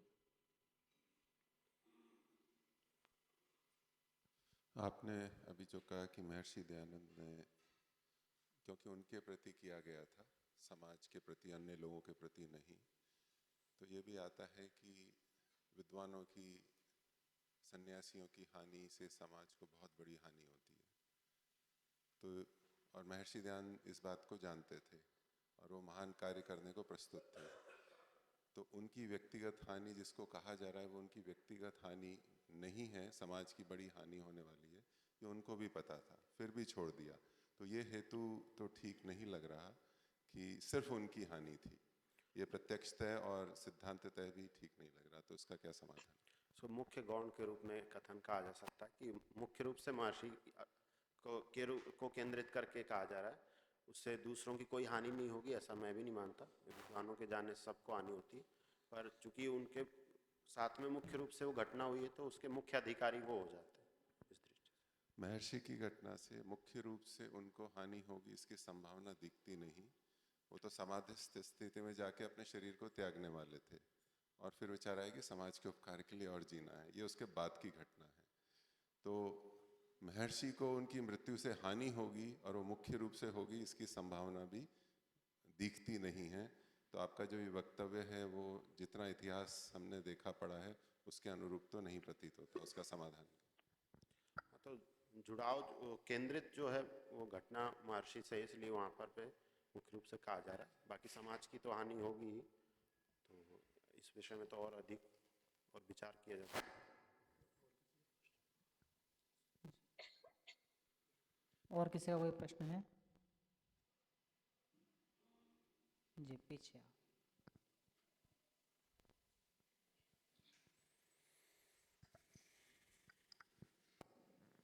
जी पूछिए। ओ नमस्ते जी। मेरा सवाल पूज्य मुनि जी से है। अभी अभी पहले इनसे पूछना है किसी को, उनसे नहीं। इनसे किसी को नहीं पूछना।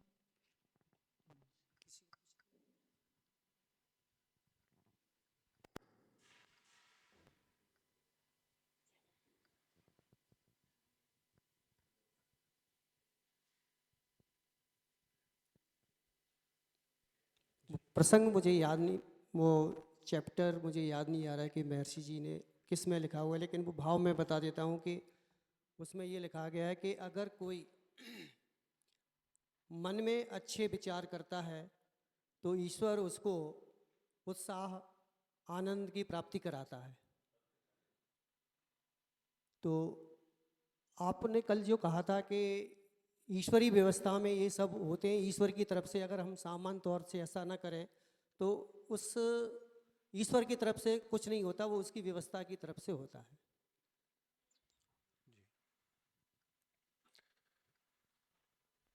जो अच्छे कर्म के लिए मन में आनंद उत्साह की उत्पत्ति और बुरे कर्म में भय शंका लज्जा, आप इसी पे केंद्रित हैं। तो ये ईश्वर की ओर से होता है, ये महर्षि दयानंद ने स्पष्ट लिखा हुआ है। अच्छा काम करने जब प्रवृत्त होता है या बुरा के लिए प्रवृत्त होता है या विचार भी करता है या करता है, उस समय में होता है। तो आप इससे ये कहना चाहते हैं कि मानसिक कर्मों का भी परमात्मा फल देता है, यानी उसके अंदर। जी, तो इसको सीधे फल ना कह करके ये परमात्मा की प्रेरणा, उसकी व्यवस्था ऐसी है कि अच्छे कार्यों को व्यक्ति करे, प्रवृत्त हो। कर्म तो वो जब करेगा तब उसका जैसा जितना फल होगा अच्छे का वो देगा ही, और ऐसे ही बुरे कर्म जब करेगा उसका जो पाप फल देना है वो देगा ही। लेकिन जब हम किसी कर्म की तरफ प्रवृत्त हो रहे हैं, उसमें परमात्मा की कृपा से अच्छे के लिए प्रोत्साहन और बुरे के लिए दूर हटने की दृष्टि से है। इसको कर्म फल के रूप में मैं कि भाई वो कर्माशय में गया और फिर कर्म फल मिले, कर्म फल ना कह करके ये उसके बस प्रेरण कर्म है उसका परमात्मा का। यद्यपि वो हमारे मानसिक कर्म से जुड़ा हुआ है इस दृष्टि से, तो फिर ये यद्यपि परिभाषा का विषय होगा कि ये परमात्मा के द्वारा दिया गया फल है अथवा केवल ये प्रेरणा है उसकी। तो मैं अभी इसको प्रेरणा के रूप में ही समझ पा रहा हूँ, इसको फल के रूप में नहीं देख रहा हूँ। दूसरा जो उपासना में हम बोलते हैं यो स्मान द्वेष्ट यम वयम दुष्मस्तंभो जम्बे दद्म, तो हम ईश्वर से कहते हैं हमारे हमसे जो अपराध, हमारे प्रति जो अपराध करे हम परमात्मा के न्याय पर छोड़ते हैं। तो महर्षि जी ने इस वाक्य को माना क्यों नहीं, कि उन्होंने ये क्यों नहीं कहा कि ईश्वर के न्याय पर हम छोड़ते हैं, कि उन्होंने क्यों छोड़ दिया उसको? ईश्वर के न्याय पर छोड़ना चाहिए तो ये तो हमारे लिए विधान है, तो महर्षि ने वही लिखा है। इसमें आप ये प्रश्न करना चाह रहे हैं जो इन्होंने पीछे था कि महर्षि ने जो क्षमा किया उसके जो उदाहरण हैं, तो पर उन्होंने परमात्मा पर क्यों नहीं छोड़ दिया, ऐसा? हाँ, तो ये जो परमात्मा पे छोड़ने का है वो तो उन्होंने छोड़ ही रखा होगा, उसका मैं मना नहीं कर रहा हूँ।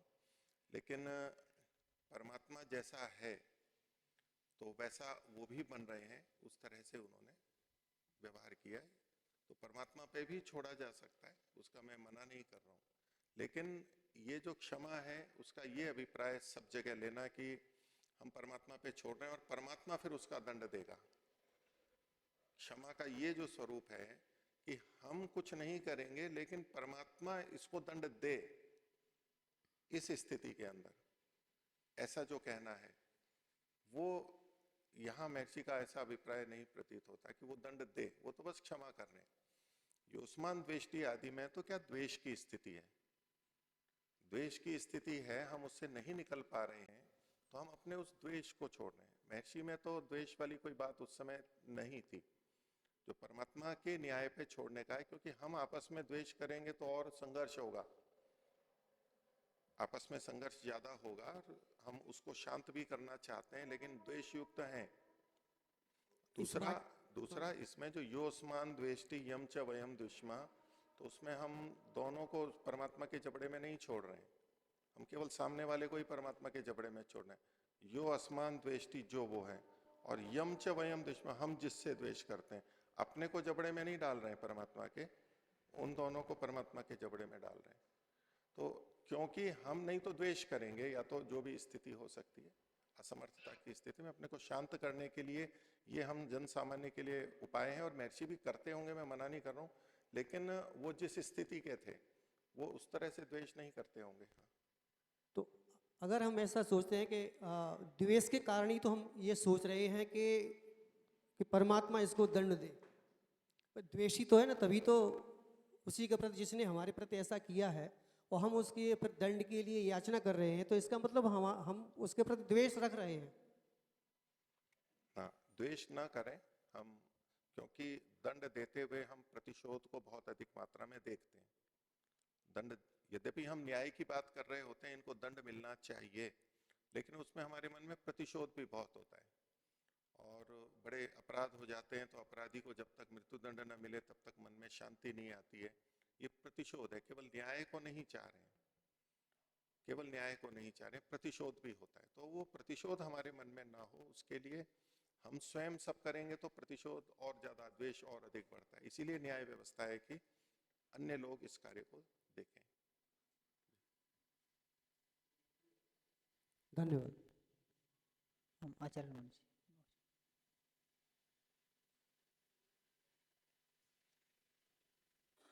वो मुनि जी ने एक प्रमाण प्रस्तुत किया था, लेकिन उसके ऊपर कुछ विश्लेषण आदि नहीं हुआ है। तो वो जो प्रमाण है जो ऋग्वेद भाष्य का है, ये ऋग्वेद में पहला मंडल 25वां सूक्त और दूसरे मंत्र का है, और जिस पंक्ति को लेकर प्रश्न है उस पंक्ति को लेकर ही मैं पूछ रहा हूँ। इसमें जो अंतिम पंक्ति है, पहला मंडल 25वां सूक्त और दूसरा मंत्र, इसमें क्या आया है अंतिम, जो या तो भावार्थ पढ़ी देता हूँ। ईश्वर उपदेश करता है कि हे मनुष्यों, जो अल्प बुद्धि अज्ञानी जन अपनी अज्ञानता से तुम्हारा अपराध करे, तुम उसको दंड ही देने को मत प्रवृत्त, और वैसे ही जो अपराध करके लज्जित हो अर्थात तुमसे क्षमा करवावे, तो उस पर क्रोध मत छोड़ो, किंतु उसका अपराध सहो और उसको यथावत दंड भी दो। यहाँ पर अंत में अपराध सहने की बात भी कही है, और उसके बाद यथावत दंड देने के लिए भी कहा गया। तो ऐसा व्यवहार भी यहाँ पर ये बताया जा रहा है। तो सहने का अर्थ मानसिक, जो भी उसने अपराध किया तो हमें जो मन में कष्ट होता है उसको सहन करना होगा, और व्यवहारिक रूप में उसको दंड यथावत देना भी होगा। ईश्वर भी ऐसा ही करता हो। दूसरा मंत्र मैंने अभी इसमें वो नहीं किया है। नहीं, मानो बधाय हत्नवे जिहीणानस्य रीरधा माँ हृणानस्य मन्यवे, ये जो प्रसंग है जी, तो थोड़ा विश्लेषण करके इसको वैसे तो ये प्रमाण रमन जी ने ही मेरे को दिया था और वो मेरे पक्ष की पुष्टि के लिए दिया था। और ये जो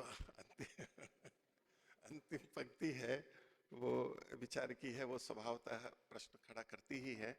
तो मैंने यद्यपि ये प्रमाण समूह में दिया था शीतल जी को, आचार्य सचिव जी को, और हमारे समूह में भी आया था, लेकिन मैंने इसको उस रूप में सीधे सीधे प्रस्तुत नहीं किया था। और उसका उतना ही अंश की हमें क्रोध नहीं करना चाहिए, और कोई लज्जित हो रहा हो तो उसको क्रोध नहीं देना चाहिए, उस अंश में है। आपके प्रश्न पे मैं आता हूँ।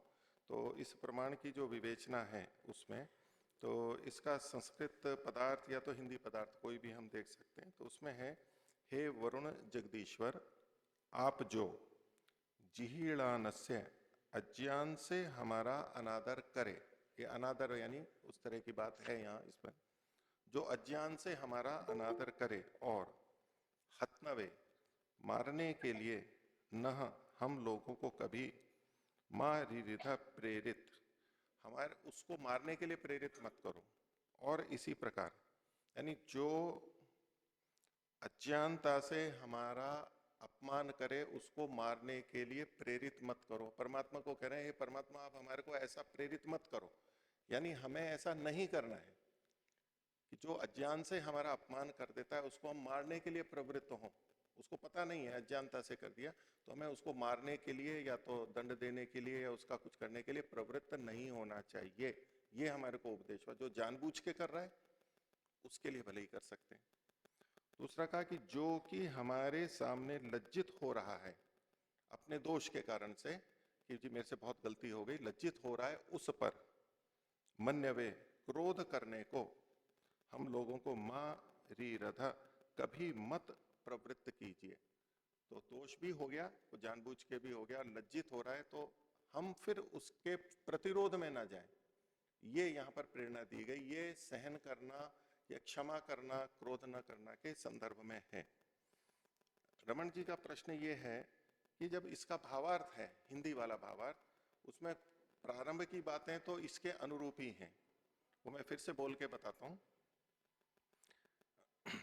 ईश्वर उपदेश करता है कि हे मनुष्यों, जो अल्प बुद्धि अज्ञान जन अपनी अज्ञानता से तुम्हारा अपराध करें। तो ये जो अपराध शब्द था, अनादर ना करें, मैं उस संदर्भ में वास्तव में इसको देना चाह रहा था कि ये जो अपमान करना, अनादर करना, वो अपराध के अंतर्गत आता है। जो हम थे कि स्व अपराध क्या होगा, तो उस संदर्भ में महर्षि के वचन थे। तो अज्ञानता से तुम्हारा अपराध करें, तुम उसको दंड देने को मत प्रवृत्त, दंड देने को प्रवृत्त मत हो। हमारे को कह रहा है हम दंड ना दें, एक बात। वैसे ही जो अपराध करके लज्जित हो, अर्थात तुमसे क्षमा करवावे, अर्थात मांगे क्षमा कि मेरे को क्षमा कर दो, हमसे क्षमा करवा रहा है, तो उस पर क्रोध मत छोड़ो। ये बात जहां तक अभी मैंने भावार्थ की बोली है, ये मंत्र के शब्द और संस्कृत पदार्थ और हिंदी पदार्थ के अनुकूल है। समस्या वहां है जब इससे अगला वाक्य जो भावार्थ हिंदी में जोड़ा गया है, वो ये जोड़ा गया किंतु, हाँ नहीं अभी भी और छोड़ो, किंतु उसका अपराध सहो, यहां तक भी मंत्र और पदार्थ आदि हैं उसके अनुरूप हो गया।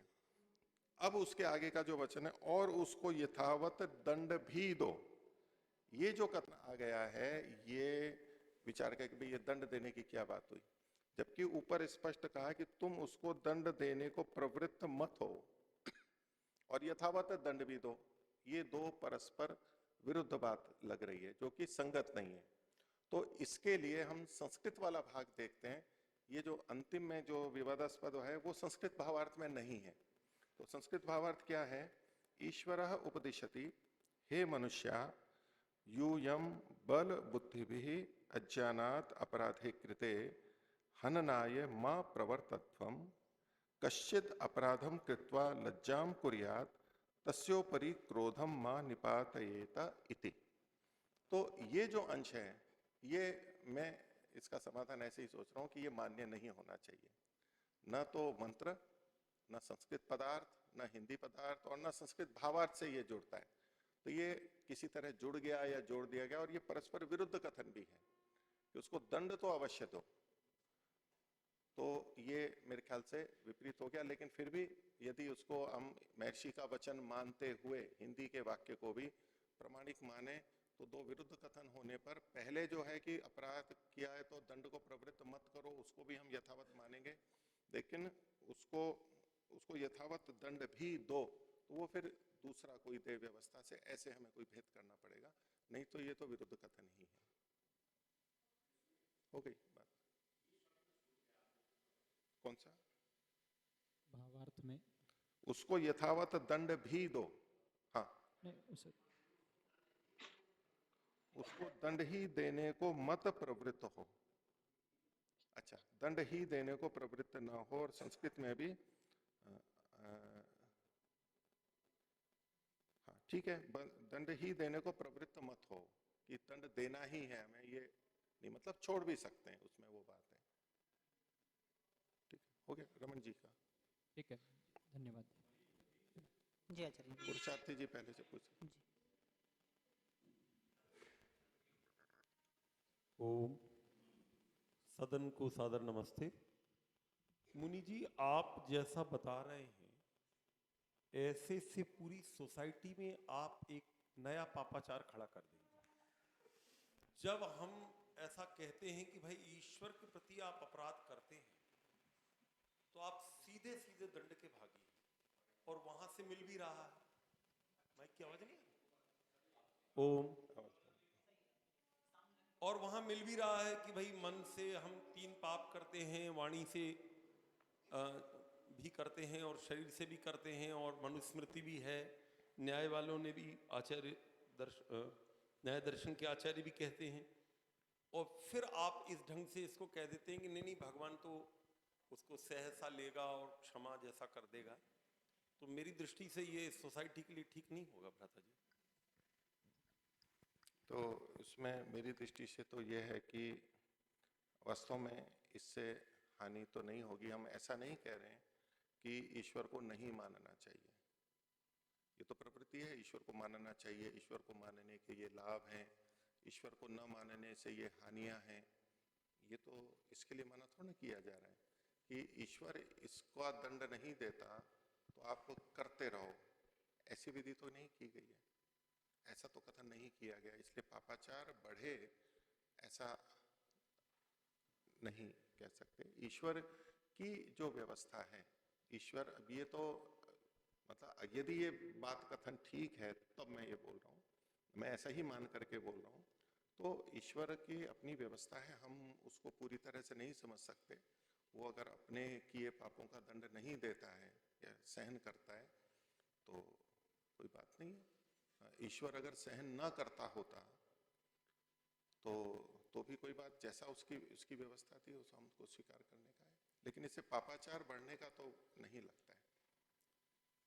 आप इसके दूसरे पक्ष को देख लीजिएगा तो इसका करीब करीब उत्तर आ जाएगा। एक पक्ष यह है कि बिल्कुल नाप तौल कर आपको फल मिलेगा, आप नास्तिकता रखते हैं अर्थात आप दंड के भागी हैं, बात खत्म हो गई है। अब मेरे पास कोई विकल्प नहीं है, मुझे मानना पड़ेगा। अगर मैं नास्तिक हूं तो मुझे, मेरा दोष है ये, मुझे भोगना पड़ेगा। और दूसरा ये है कि नहीं साहब, वो तो थोड़ा क्षमा भी कर देते हैं या वो सहन कर लेते हैं। अच्छा, जब कर ही लेता तो फिर तो थोड़ा चल भी जाएगा, मैं कर भी लेता हूं, कोई बात नहीं।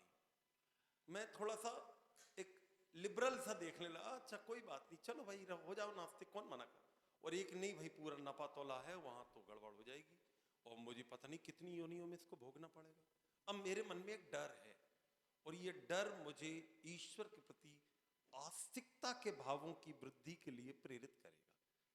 ये डर मेरे आने वाले पापों से, मुझे बड़े जैसे पापों से आप बचवाते हैं, यहां भी मुझे बचाएंगे आप। मैं अज्ञानी हूं, मेरी इतनी योग्यता नहीं, मैं इन बातों को सुनकर ही आस्तिक और नास्तिक बनता हूं। मैं एक सामान्य व्यक्ति हूं। तो आप इस मार्ग को अपनाएं तो मुझे कोई आपत्ति नहीं है कि परमात्मा से इस स्तर तक डर करके आप अगर चलना चाहते हैं और आपकी आस्तिकता इसी डर पर केंद्रित है तो मुझे कोई आपत्ति नहीं है, आप ऐसा कर सकते हैं, मैंने आपत्ति भी नहीं की है।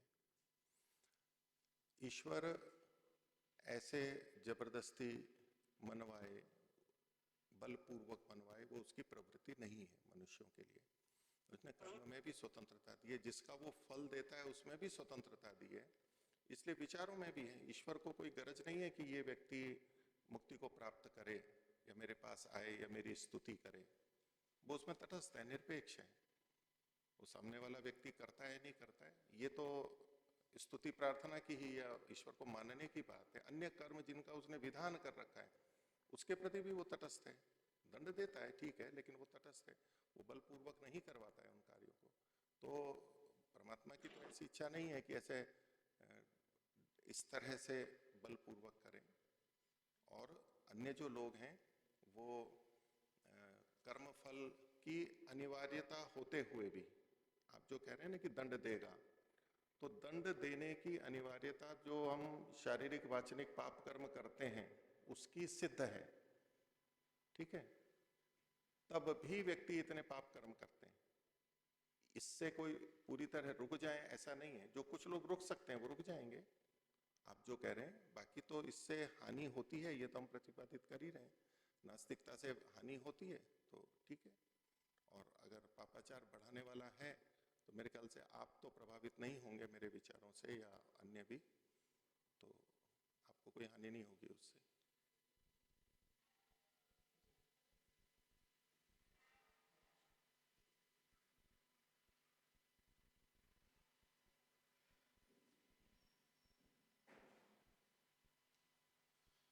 ये जो कथन किया गया कि डरा के नास्तिकता से इतना हानि होगी और डरा के उसको मनवाए, इस डर के मारे वो मानेगा, तो जो नास्तिक है वो तो ईश्वर को मान नहीं रहा है, तो डर किस बात का उसको? ईश्वर है ही नहीं तो उससे क्या डराया जाएगा? इसकी संभावना ही प्रतीत नहीं होती है। ऐसा व्यक्ति तो ईश्वर से बिल्कुल नहीं डरने वाला। ये एक समस्या दिखती है इस संभावना में। नहीं, वो तो हम डराने का प्रयास करेंगे ना उनको कहेंगे अगर आप ईश्वर को नहीं मानोगे तो आपकी बहुत हानि हो जाएगी, तो ये तो हम कहेंगे तब डरेंगे वो। ऐसा आपकी तरफ से बोल रहा हूं मैं। ये तो मनुष्य कर रहे हैं और ये दंड भी मनुष्य ही देंगे, ईश्वर तो कहाँ देने वाला है। ये तो मनुष्यों का भय हुआ, मनुष्य कुछ कार्य करवाना चाहते हैं और मनुष्य दंड भी दे रहे हैं, तो ईश्वर की तरफ से किया गया भय तो प्रतीत नहीं होता। और अनेक बार जिसमें अत्यधिक भय बताया जाता है ना, व्यक्ति उसको पूरी तरह छोड़ देगा। मैं कर ही नहीं सकता हूं, तो ऐसा करके विपरीत मानसिक प्रभाव भी उसमें आ सकता है कि इतना हम भय खड़ा कर दें कि वैसे ही लोग इतना आपत्ति करते हैं अभी कि जो अपनी खुशामद करवाता है, स्तुति करवाता है और ऐसा ऐसा है, तो ये तो कोई अच्छा नहीं होगा। अब जिसकी स्तुति ना करे तो वो दंड दे, थोड़ा सा विपरीत बोल दो तो दंड दे। अब मेरा ऐसा व्यक्तित्व हो, कोई भी मेरे बारे में थोड़ा सा बोल दे तो मैं उसको दंड दूं, प्रशंसा कर दे तो उसको पुरस्कृत करूं। ऐसा हम कोई मनुष्य हो हर बात में, तो थोड़ा सा भी वाक्य ऊंचा नीचा कर दिया, सम्मान में थोड़ी भी कमी कर दी तो मैं दंड देने लगूं, ऐसा व्यवहार करूं, तो ये तो लोक व्यवहार में भी नहीं चल सकता। और वो सामान्य जनता का जो आप कह रहे हैं कि मैं एक सामान्य व्यक्ति हूं, अर्थात जो सामान्य व्यक्ति हैं वो तो ऐसे व्यक्ति के प्रति बिल्कुल भी श्रद्धा नहीं करेंगे, बल्कि अश्रद्धा करने वाला हो जाएगा। श्रद्धा का ये भाव उसमें जग सकता है कि हम उसकी निंदा कर रहे हैं तो भी वो उसका दंड नहीं दे रहा है, फिर भी वो हमारे पे कृपा बना करके रख रहा है। हम उसके विपरीत भी बोल रहे हैं तो भी वो कृपा बना के रख रहा है। और आप अपने या तो सामान्य व्यक्ति के हृदय को टटोल के देख लीजिए कि जो ऐसा आप भी ऐसे ही व्यवहार करते होंगे, कितने को क्षमा करते होंगे, और कोई आप या हम किसी को विपरीत बोल दें और वो क्षमा कर दें तो हमारे मन में उसके प्रति क्या भाव आता है। तो परमात्मा एक तरफ दंड में इतना कठोर है कि वो यथावत दंड देता है। कब? यदि आप दूसरों की हानि कर रहे हो, लेकिन आप मेरी हानि कर रहे हो तो मैं नहीं दंड दूंगा, वो फिर भी कृपा के रूप में ही है, वो पक्षपात के रूप में कहीं भी नहीं आएगा। तो ये तो परमात्मा के प्रति और प्रीति करने वाला होता है। और लोक में देखिए, भले ही यूं हम कहें कि दंड मिलता है, मिलना चाहिए, एक वाक्य बोला जाता है कि बिना दंड के कोई नहीं सुधरता, तो दंड तो बहुत आवश्यक है। लेकिन दूसरी तरफ ये भी कहा जाता है कि कोई बात नहीं, कुछ हो जाए तो क्या बोलो, कोई बात नहीं, कोई बात नहीं। अब ये दोनों बातें कैसे संभव है? तो दंड के बिना कोई सुधरता नहीं, वो अपनी जगह जिस सीमा तक लगता है वहां तक ठीक है, लेकिन कोई बात नहीं, इसका भी अवसर है छोड़ने के लिए। हमारे जीवन में भी हम देख सकते हैं, और यही बात परमात्मा के लिए भी घटेगी कि परमात्मा के प्रति अगर हम कर रहे हैं तो ये तो और श्रद्धा की बात है परमात्मा के लिए कि परमात्मा ऐसा है, और इससे कोई अन्याय वाला दोष नहीं आता है। और इसको हम अगर न्याय व्यवस्था की दृष्टि से देखें कि न्याय कौन करता है, न्याय कोई दूसरा करता है। परमात्मा के प्रति अपराध कर दिया तो उसका न्याय कौन करेगा? तो खुद ही तो पक्ष वाला और खुद ही न्याय करेगा, ये कौन सा न्याय का नियम हुआ? तो दूसरों का न्याय करेगा, वो अपने लिए न्याय नहीं करेगा, वो पक्षपात क्यों करेगा? कुछ नहीं करना है, उसको न्याय करना ही नहीं है और न्याय व्यवस्था में घट ही नहीं सकती। हमने परमात्मा के प्रति अपराध किया, परमात्मा के लिए न्याय करने के लिए दूसरा कोई है ही नहीं, न्याय की बात हो है ही नहीं, और परमात्मा अपना न्याय कर भी नहीं रहा है। किसी के प्रति अपराध और वो स्वयं ही न्याय करने लगे, वो भी न्याय के जो स्थूल रूप से बोल रहा हूं मैं, वहां जो गलत माना जाता है, यदि हमारे प्रति अन्याय हुआ है तो दूसरा न्याय करेगा उसके लिए। ये कर्मफल व्यवस्था का एक आधार है, तो वहां ये कर्मफल व्यवस्था घटती ही नहीं है परमात्मा पे। वो स्वयं न्यायाधीश है और उसके प्रति हो भी रहा है तो वहां कुछ हुआ ही नहीं है और वो स्वयं न्याय नहीं करेगा। तो परमात्मा का क्षमा करना तो परमात्मा के प्रति बहुत कृपा, यानी उसके प्रति आस्तिकता को बढ़ाने वाला है, नैतिकता को बढ़ाने वाला है। डरा डरा करके तो हमने परमात्मा को बहुत दूर कर दिया है लोगों से। हम कहें कि गुरु थप्पड़ ही मार रहा है, वो नीचे अंदर हाथ भी रख रहा है, ये भी साथ में है कि घड़े को टूटने नहीं देगा वो। और एक प्रश्न है जी, आचार्य जी बोलिए। प्रश्न नहीं है, अभी जो ऋग्वेद का प्रमाण था जिसमें विसंगति दिख रही है हमको। आचार्य रविंद्र जी काफी समय से बोल रहे हैं। उस विसंगति पे मुझे थोड़ा ये कहना था कि भावार्थ की जो पहली पंक्ति है, ईश्वर उपदेश करता है कि हे मनुष्य, अर्थात ये जो बातें कही जा रही है वो मनुष्य के लिए, मनुष्य के व्यवहार के लिए ईश्वर कह रहा है। मनुष्यों को अपराध सहन भी करना है और यथावत दंड भी देना है। ये ईश्वर के ऊपर ये पंक्ति लागू नहीं होगी, ये मनुष्य के लिए उपदेश किया जा रहा है ईश्वर की ओर से। तो हमारा जो विषय है वो तो ईश्वर संबंधित है, तो उसमें ये प्रमाण सीधा सीधा जुड़ता हुआ ऐसा मुझे नहीं लग रहा, क्योंकि प्रथम पंक्ति में ही कहा है ईश्वर उपदेश करता है मनुष्यों को, तो ये व्यवहार है वो मनुष्य के लिए है। ईश्वर का व्यवहार अलग हो सकता है, पर मनुष्यों को ईश्वर की ओर से उपदेश है कि आपको अपराध सहन भी करना है और यथावत दंड भी देना है।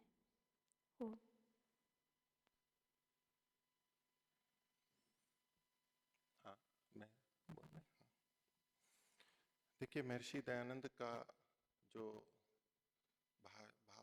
भाष्य है उसमें भावार्थ में भिन्न रूप से भी बातें प्रस्तुत की जाती हैं, वो भावार्थ के रूप में होती हैं। अब अगर हम पदार्थ देखें महर्षि का, तो उसमें क्या कह रहे हैं, हे वरुण जगदीश्वर, आप जो अज्ञान से हमारा अनादर करे उसके मारने के लिए हम लोगों को कभी प्रेरित मत करो। एक मनुष्य बोल रहा है, परमात्मा उपदेश नहीं दे रहा है। यहाँ पर भावार्थ में महर्षि दयानंद तात्पर्य और अंत में कहते हैं कि उसी की उपासना करनी चाहिए, वो एक भावार्थ का बात है।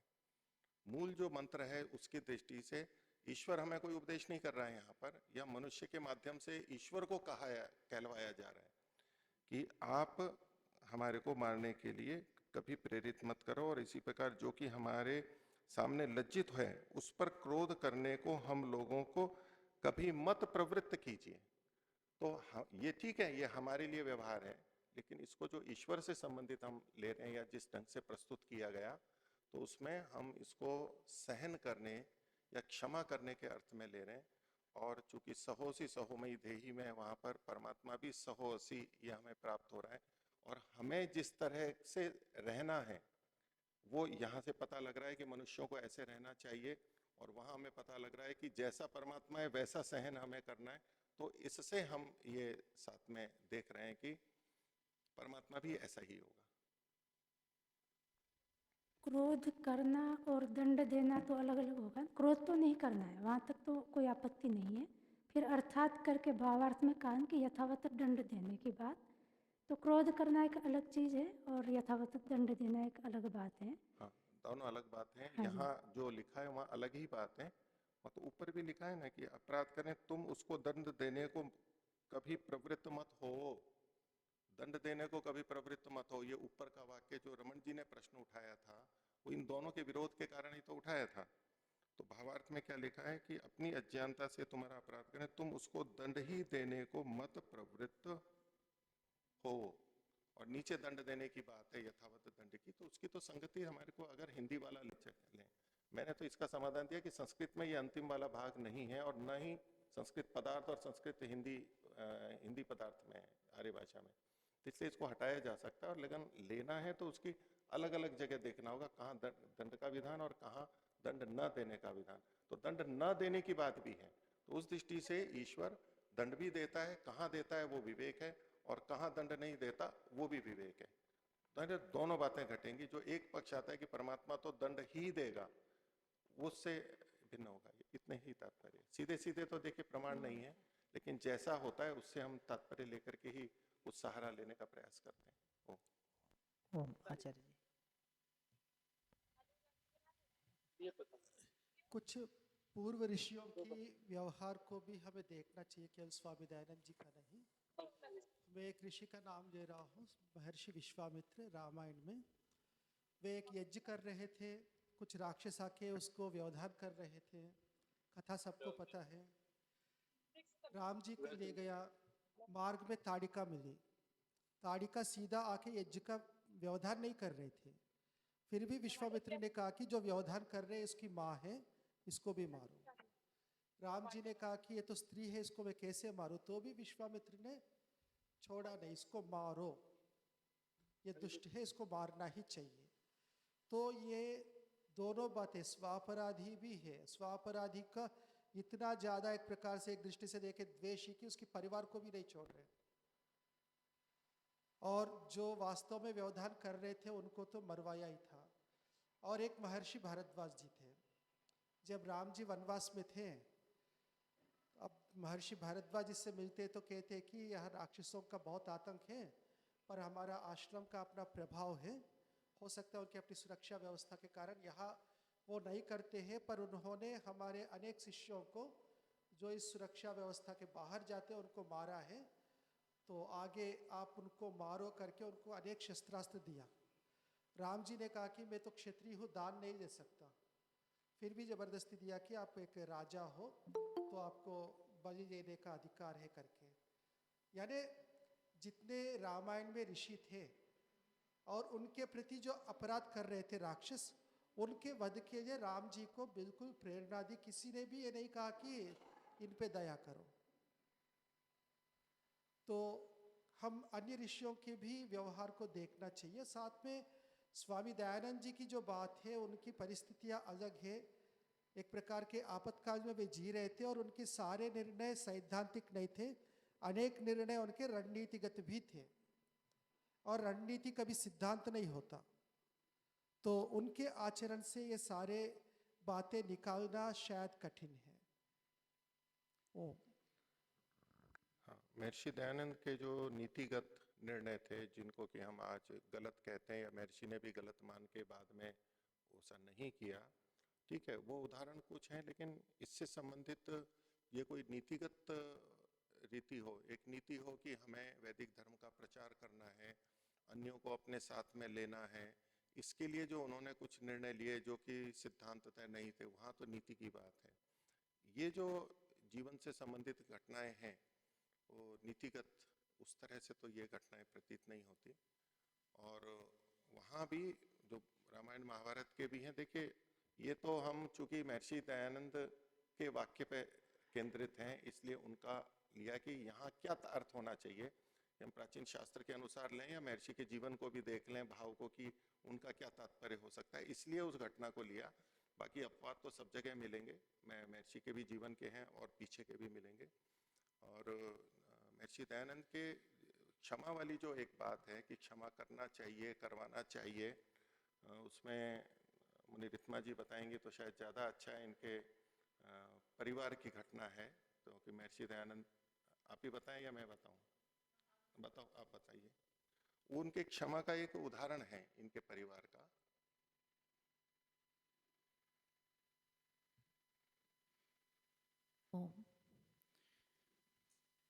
महर्षि दयानंद हमारे पड़बाबा के यहाँ एक महीने के लिए 2 बार आए थे। तो जब वो दूसरी बार प्रवास पे थे परिवार में, तो हमारे पड़बाबा अपने पुत्र से बहुत रुष्ट चल रहे थे और दोनों के बीच में बहुत रुष्टता थी। दोनों एक दूसरे से बात नहीं कर रहे थे, उनको घर से लगभग निकाल ही दिया था। उस समय में महर्षि दयानंद जब परिवार में घर पर आए तो उन्होंने ठाकुर मुकुंद सिंह के बेटे थे ठाकुर तेजपाल सिंह, उन्होंने बुलाया, ठाकुर मुकुंद सिंह को समझाया और बेटे को भी बुलाया और दोनों को एक दूसरे के प्रति क्या कर्तव्य होते हैं ये बताए। और पिता की गोद में, जबकि पुत्र काफ़ी बड़े थे उस समय, 28 या 30 वर्ष की आयु थी, उनको गोद में बिठवाया ठाकुर मुकुंद सिंह की, और तब उनसे कहा कि पिता का कर्तव्य पुत्र के लिए क्या होता है और पुत्र का कर्तव्य पिता के लिए क्या होता है, ये उपदेश देकर उनसे क्षमा करवाया और दोनों को एक दूसरे से क्षमा मंगवाई।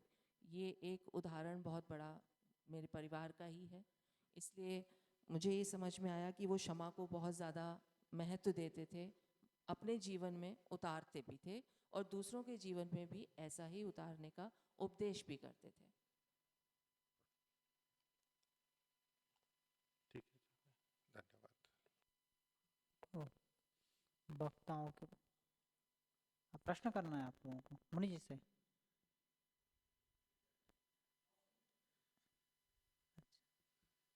माइक ले लीजिए, आप माइक पीछे पहुंचा दीजिए।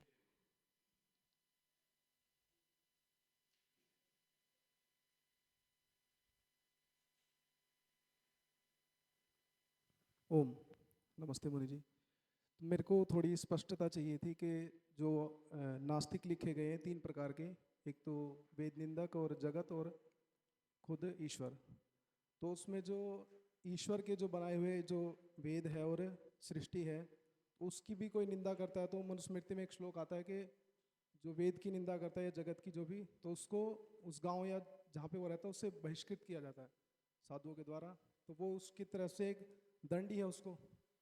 तो उस दृष्टि से हम यहाँ पे ईश्वर के प्रति भी क्या वैसा ही मानना चाहिए प्राय करके, तो भाई अगर मेरे को भी तुम ऐसा करोगे तो मैं भी दंड तो दूंगा ही। हाँ, ये जो 3 प्रकार की निंदा थी वो ईश्वर के प्रति अपराध को ही इन्होंने खोला था शिवनाथ जी ने। वो स्वामी ब्रह्ममुनि जी के भाष्य में उस तरह से था कि जो नास्तिक कौन हो गया, जो ईश्वर का निंदक है, जो वेद का निंदक है और ईश्वर की बनाई हुई सृष्टि का यानी अच्छी चीजों का उसका भी जो निंदक है, वो ये सब नास्तिक के अंतर्गत आ जाते हैं। तो वो उन्होंने उल्लेख किया था उस बात का। अब आपका प्रश्न ये है कि जो वेद की निंदा करता है उसको बहिष्कृत कर देना चाहिए या बाहर कर देना चाहिए, तो वो बात ठीक ही है, उसका इससे कोई विरोध नहीं आता है। ये मनुष्यों में हमें कैसा व्यवहार करना चाहिए कि वो वेद की निंदा करने वाला वेद की हानि कर रहा है और जनता में वेद के प्रति विपरीत भाव या अनास्था उत्पन्न कर रहा है, तो जनता की हानि ना हो उसके लिए किसी को बाहर किया जाता है। उसमें दंड देने के लिए भी लिखा है उस जगह कि उनको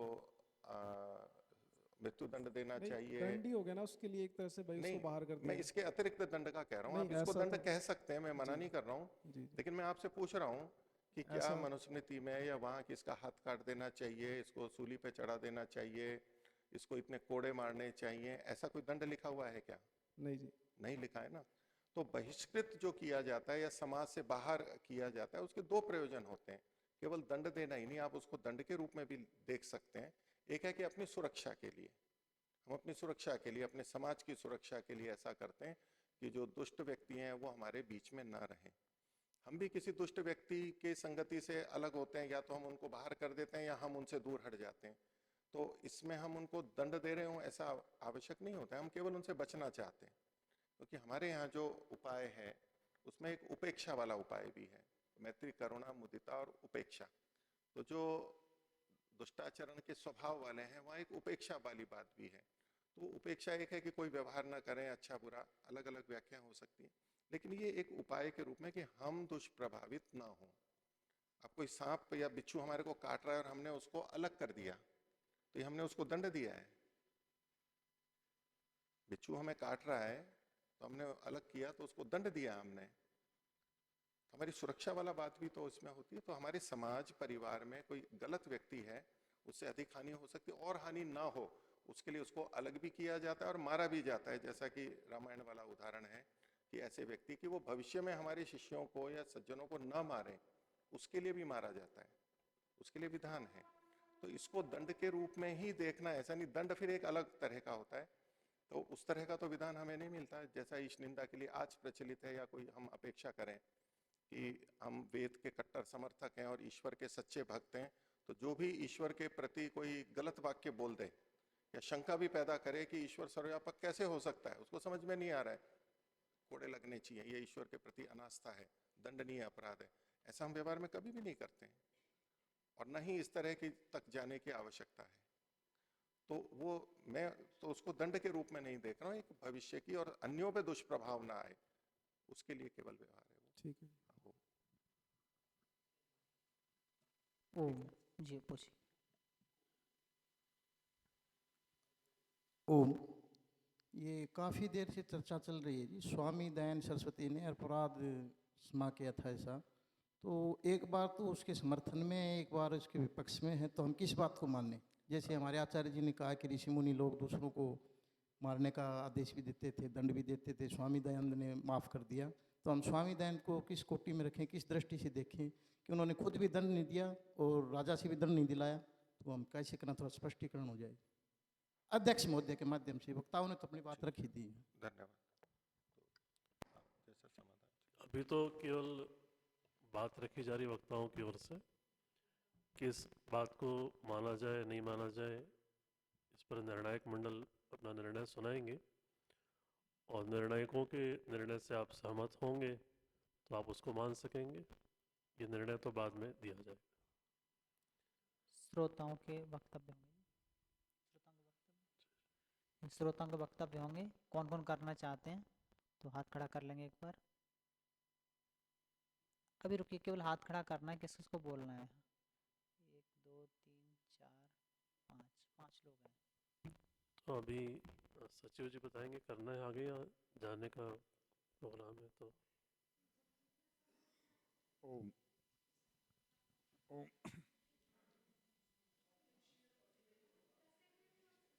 नहीं, मैं ये कह रहा हूँ कि अभी सत्र चलाने हैं आगे।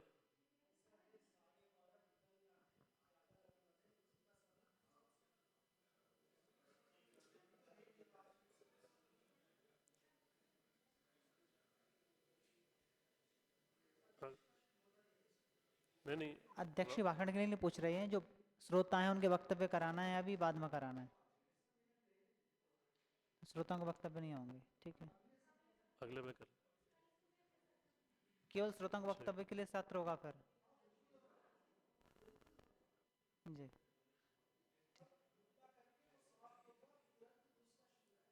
ठीक है, ठीक है, इस सत्र को यहीं समाप्त करते हैं। 3 बार ओम और शांति बोल करके समाप्त करेंगे। सूचनाएं उसके बाद हो जाएंगी, शांति के बाद।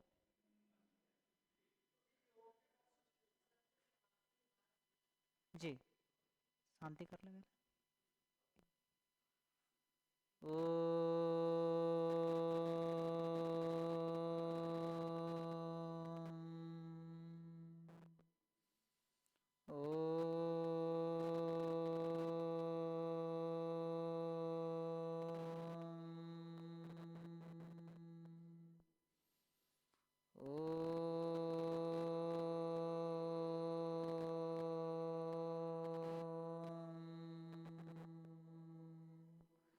शांति शांति शांति।